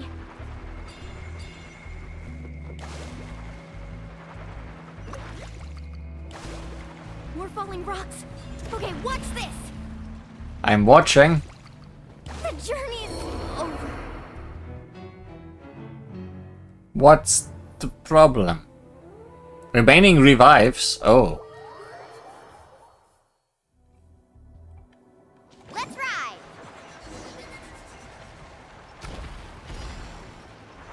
The cave is becoming more and more unstable. I have to hurry.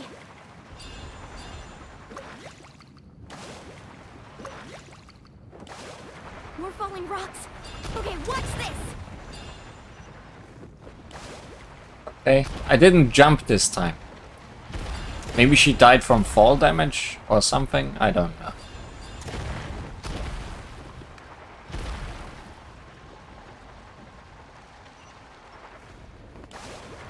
I guess no more jumping off cliffs, just falling. Over there! Oh, looks like I'm just in time.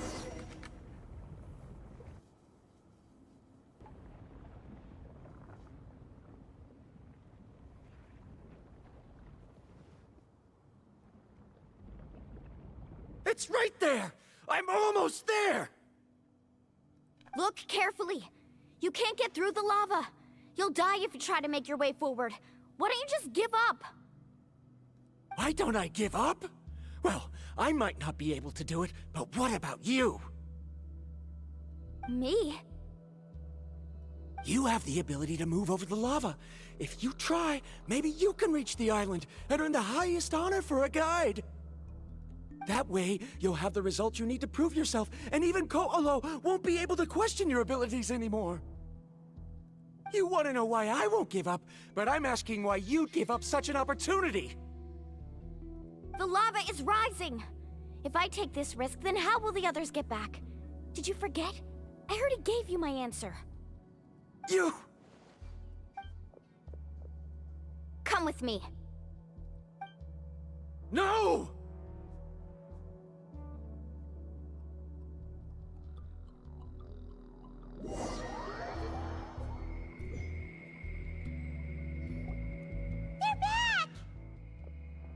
I've brought him back. He's fortunate that he wasn't seriously hurt. But his feelings. Oh, thank goodness. Thank you so much, Miss Guide. You're welcome. It's getting dangerous here, so we need to find a way out. No, I refuse! I can still stand! Let me go back! How about a slap? Seriously? How can you be so childish at a time like this? Verandra! Good. Whoa.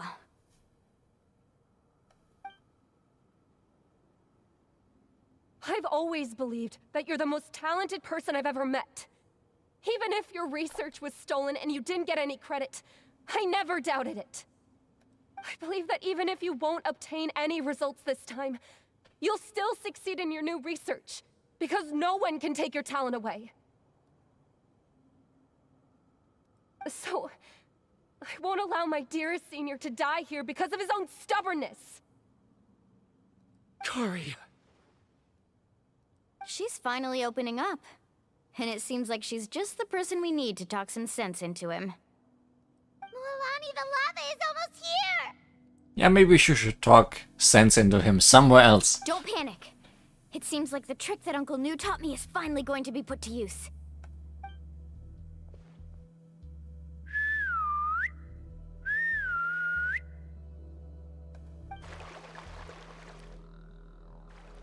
Where did all these Kaholosaurs come from?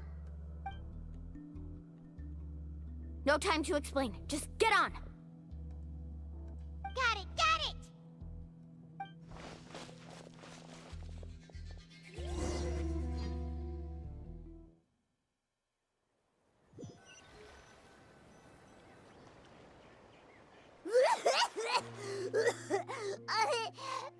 Paimon accidentally choked on some water again while riding the Kaholosaur. Everyone okay? Let's take a head count. 1, 2, 3, 4, 5. Whew, we're all here.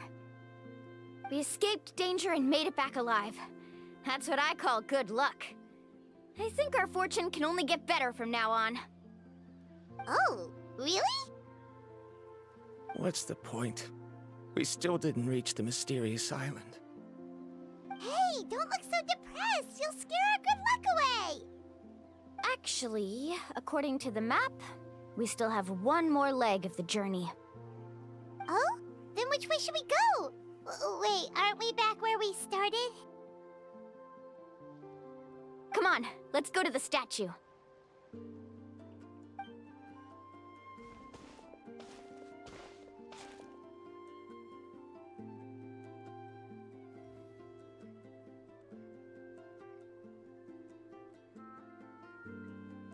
So, what's the point of coming back here again? Here, look! Some hidden words appeared on the statue after I touched it. Really? Let Paimon try!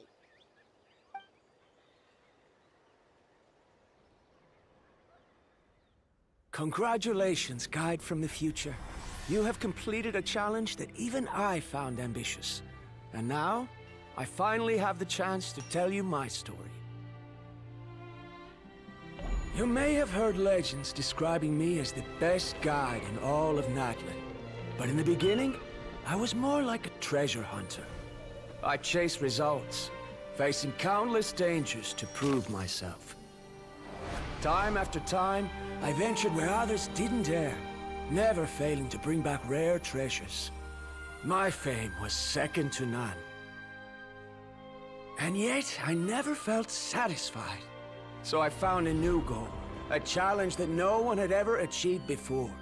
The legendary Mysterious Island. Another chance to prove myself.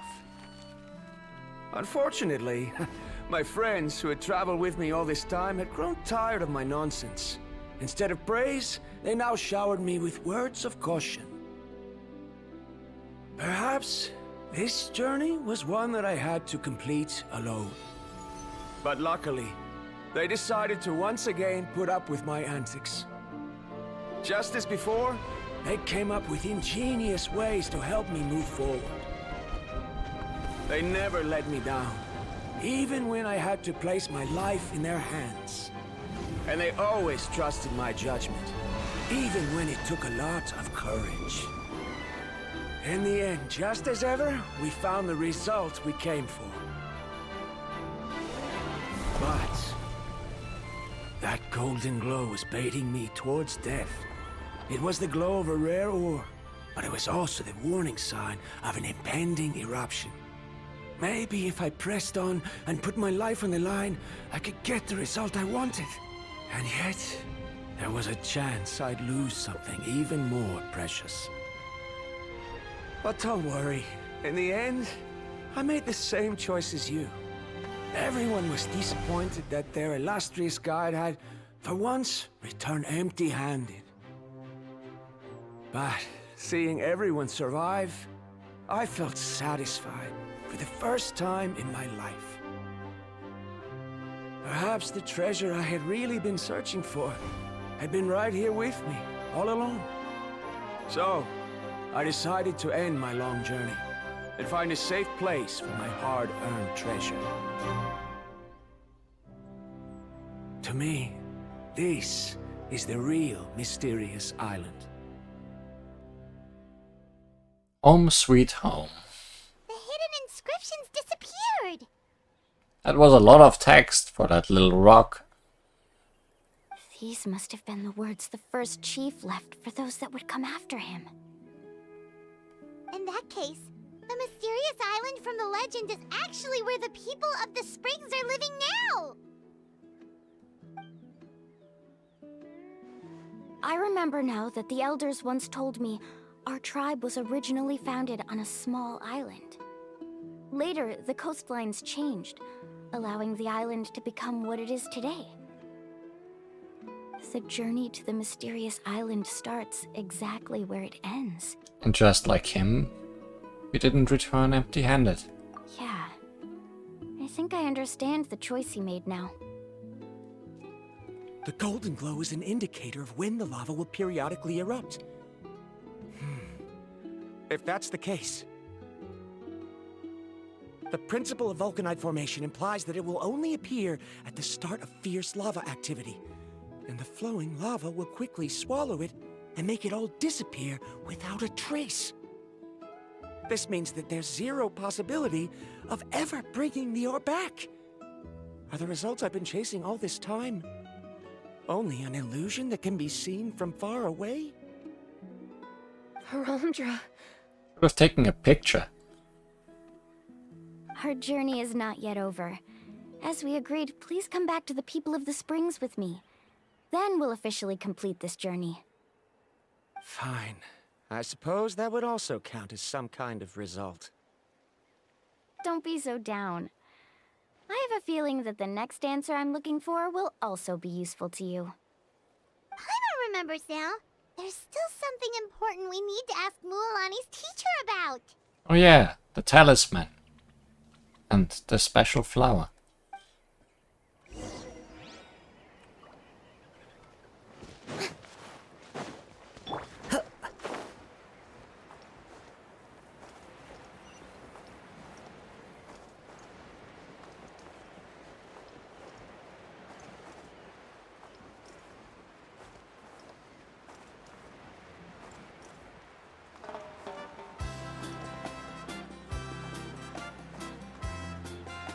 Back to our much appreciated vacation music.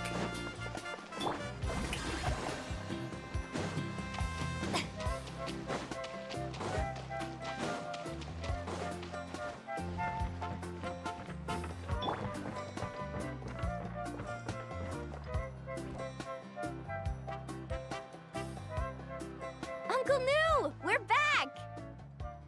Ah, Mualani. It's good to see you again. I always knew you'd return safe and sound. Uncle, I've completed the journey to the mysterious island. I'm here to return the talisman. But you still have a question you wish to ask me, right? Yes. You've been there before, haven't you? Yes, I have.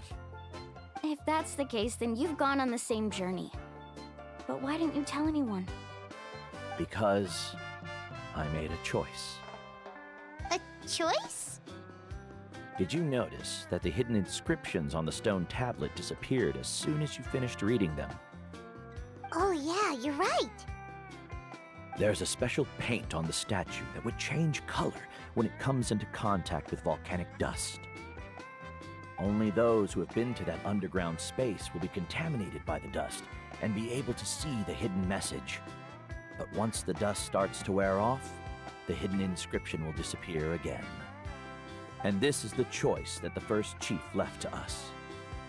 If you choose to boast about your deeds, you will receive the highest honor, but the legend of the mysterious island would be destroyed as well. If you choose to remain silent, then the mysterious island will remain a legend and continue to attract the next generation of young guides to rise to the challenge. In the end, my companions and I all chose the latter. Oh, I get it now. But not being able to tell anyone after accomplishing such a feat. People like Ko'olo will still look down on you. Are you really okay with that? But have you noticed that Ko'olo, who claims to have been to the island, hasn't actually completed the trip? What? Right. Paimon remembers that Ko'olo said that he went to the mysterious island alone. But there's no way he could have been able to use the spirit ways! He deliberately recommended the client to find Mualani, probably because he thought she wouldn't be able to reach the mysterious island. That way, Mualani wouldn't be able to expose him. As guides, we are not adventurers, let alone treasure hunters. The greatest responsibility of a guide is to take the client to their destination safely. But in the process, we also gain much skill and experience at overcoming danger. This allows us to go to places that no one else can reach, and even find treasures that no one else can find. Many guides gradually lose sight of their true beliefs and intentions in the process, and end up becoming like Ko'olo. They end up becoming more like thieves who would rush to the other side of the lava lake, regardless of the consequences, rather than good guides who would turn around and save their friends. This is why the first chief left behind the legend and the map. To lure younger generations into taking up the challenge, thereby teaching them everything he had learned. Aside from me, many other tribe members have also traveled to the mysterious island. And just like me, they understood the first chief's intentions. So they've also made pacts with their companions, choosing to give up the results that would prove themselves and give the younger generation the chance to continue the challenge. You've all given up on the results. Sir, I've given up on merely one result. I haven't given up on everything. Given her talent and qualifications, Mualani was well within her rights to choose the top-ranked guide Ko'olo as her teacher, but she chose me. I believe I was able to cultivate such an outstanding student and witness her completion of the legendary challenge precisely because I didn't become someone like Ko'olo. If instead of looking at one single journey, we look at my entire career as a guide, I'd say I have not returned empty-handed. What about you? Did you learn your lesson, Miranda? Karia? I've come up with a new research topic. Would you like to continue working as my assistant?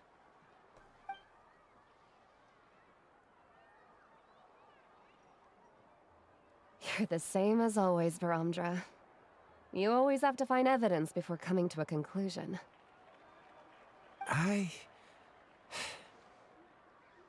In any case, I can't give you an answer right now. Karia! Because you haven't prepared the proposal yet. Shouldn't you finish that first before recruiting assistants? How could you forget? Ah, yes, of course.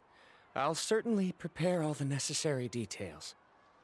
But I've always found your proposals fascinating, so I'm sure I won't be able to turn you down this time either.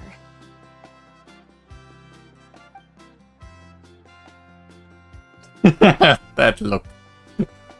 The knowing look. Karia, given that I have been presented with new evidence, I've come up with a very general theory. I can use the ideas from the chief's speech to express it. Perhaps the treasure I'm seeking has been by my side the entire time. No. To be more precise, it's been with me even before I set out on this journey. I understand, Varamdra. It appears this guest has also found his answer. It seems he's finally put two and two together. There's nothing to worry about. It's just like Karia said. I can start some new research and reclaim everything I've lost. But it seems he's still as stubborn as before. Now, it's your turn to make the choice, Mualani. But, Uncle Nu, I'm sure anyone who can complete the journey to the island would make the same choice, right? Very good. Then there's nothing more I can teach you. Here, take this talisman again. You can pass it on to your student in the future. Looks like it's also our time to say goodbye. You've taken great care of us throughout our journey. As thanks, I'm also willing to keep the journey a secret. Then remember, the next time you come to visit the people of the Springs, you know where to find friends for help. Friends? I suppose we are theoretically friends now. Yes. When I publish my next paper, I'll be sure to add you to my list of acknowledgements.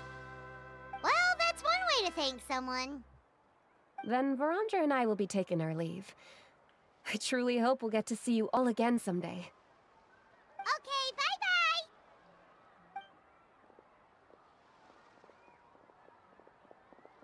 Oh boy. You're back already. So, as news student, did you manage to find the mysterious island? What are you doing here all of a sudden? He must be nervous and wants to know if she made it. Well, I found something even more precious than the island. 2 friends that I can trust with my life. You... Seems you really learned a lot from New about how to make yourself feel better. I knew it. How could anyone ever reach the island with so many hindrances? Mm-hmm.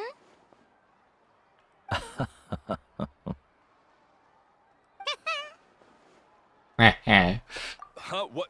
Why are you all looking at me like that? The elders of the tribe also gave me that same look. What's that supposed to mean?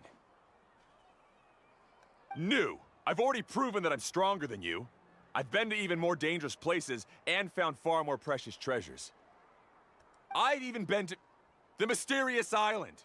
Why do you still look at me as if my words don't bother you at all? Ko'olo, even if you had never been to the island, no one would deny your abilities. But as for what we would deny about you, only you can find the answer to that. Me?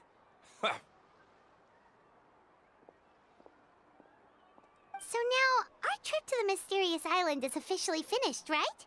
It's time to say goodbye. Yeah, but I have one more place I want to show you. Come with me. There's always one more.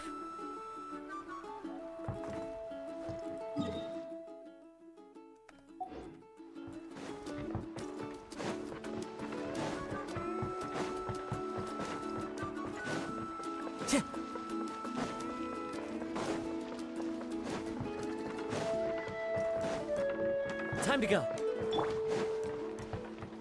Yoo-hoo!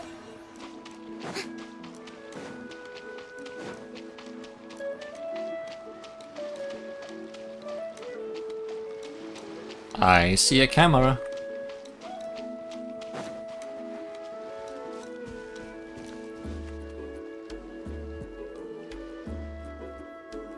This is the place.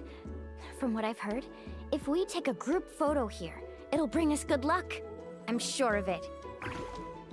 What made you think of taking a group photo? Well, we completed our trip to the mysterious island together, so of course we need a memento to keep. Shouldn't you have said that while the other 2 were also still here? You've earned the greatest honor for a guide. Yet, you can only walk away with a photo of your friends. You're pretty amazing, Mualani. You really sacrificed a lot for your tribe. Would you call it a sacrifice? I don't really think so. Actually, after hearing Uncle New's answer, I have this vague feeling that after all that we've been through together, the results don't matter anymore. Oh, it's kind of hard to explain. I don't know if you get me or not. No, I get it.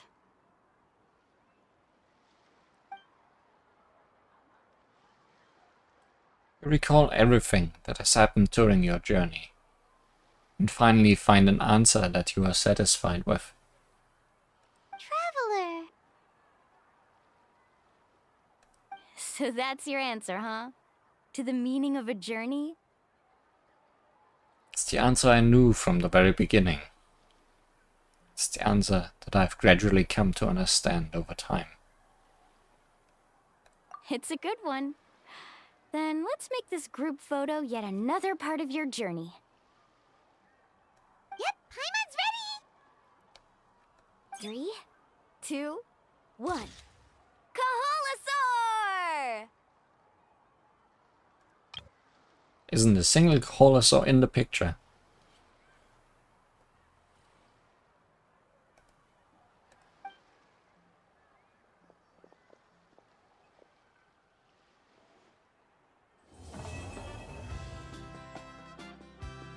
And so we journeyed to the mysterious island. We got a commemorative photo. This memento that you took together captures the moment after you and Mualani completed a journey to the mysterious island with each other's help.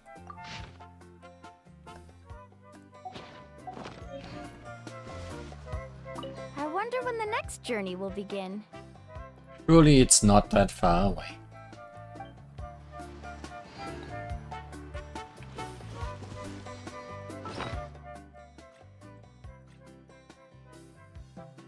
Oh, did you take the map away from me?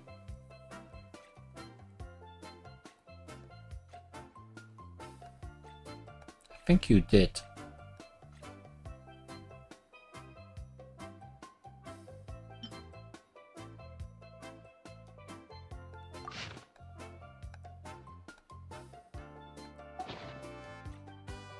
Unless it's just somewhere where I'm not seeing it.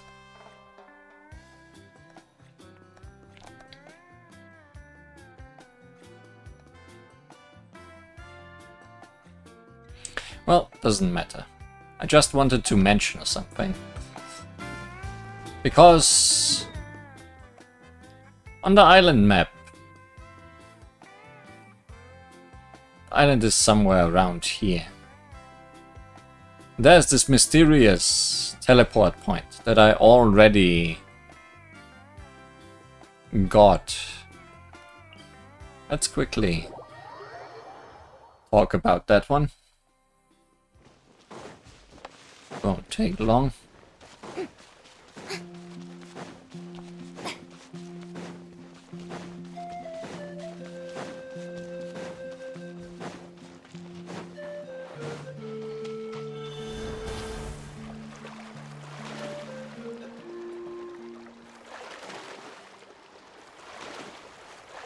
Because I was wondering if this story would take us to the teleport point officially. And I'm surprised it didn't. Because here is a mysterious island that's not on the map.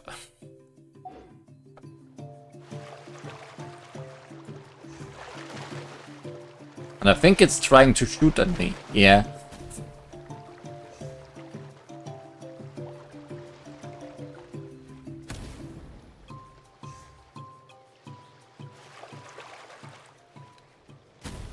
I wonder what's up with that. But what was the name?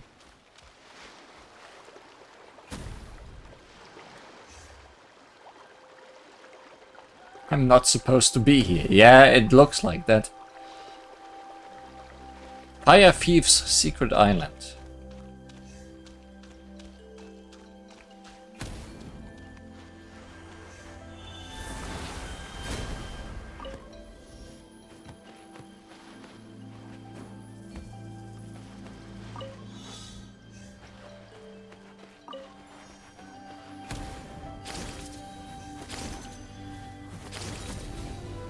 Well,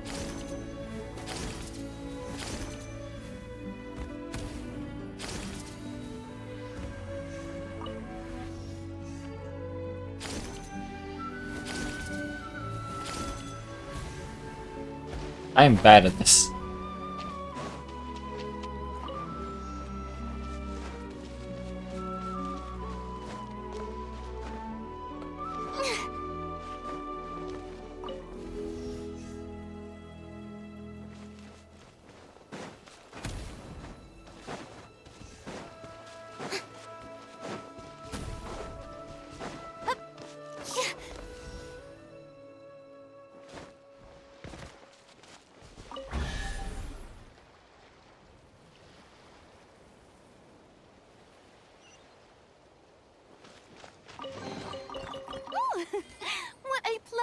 fries. Truly an extra slice of joy.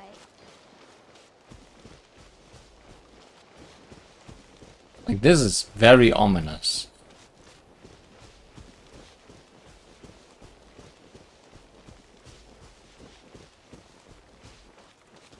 Guess it means nothing, though.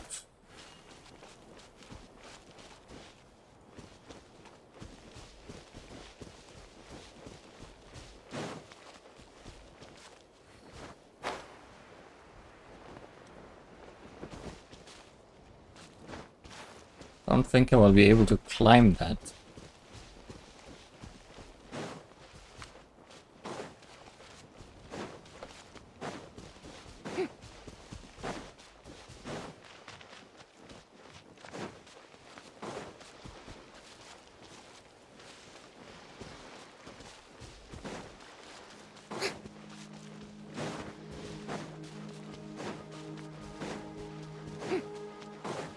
So yeah, no idea what's up with this just yet.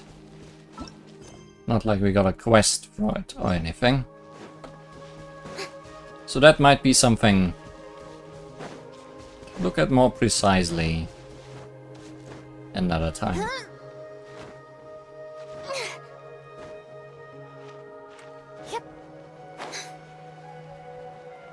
Maybe the real mysterious island is the friends we made along the way. See you next time on Genshin Impact. Who knows what awaits us next?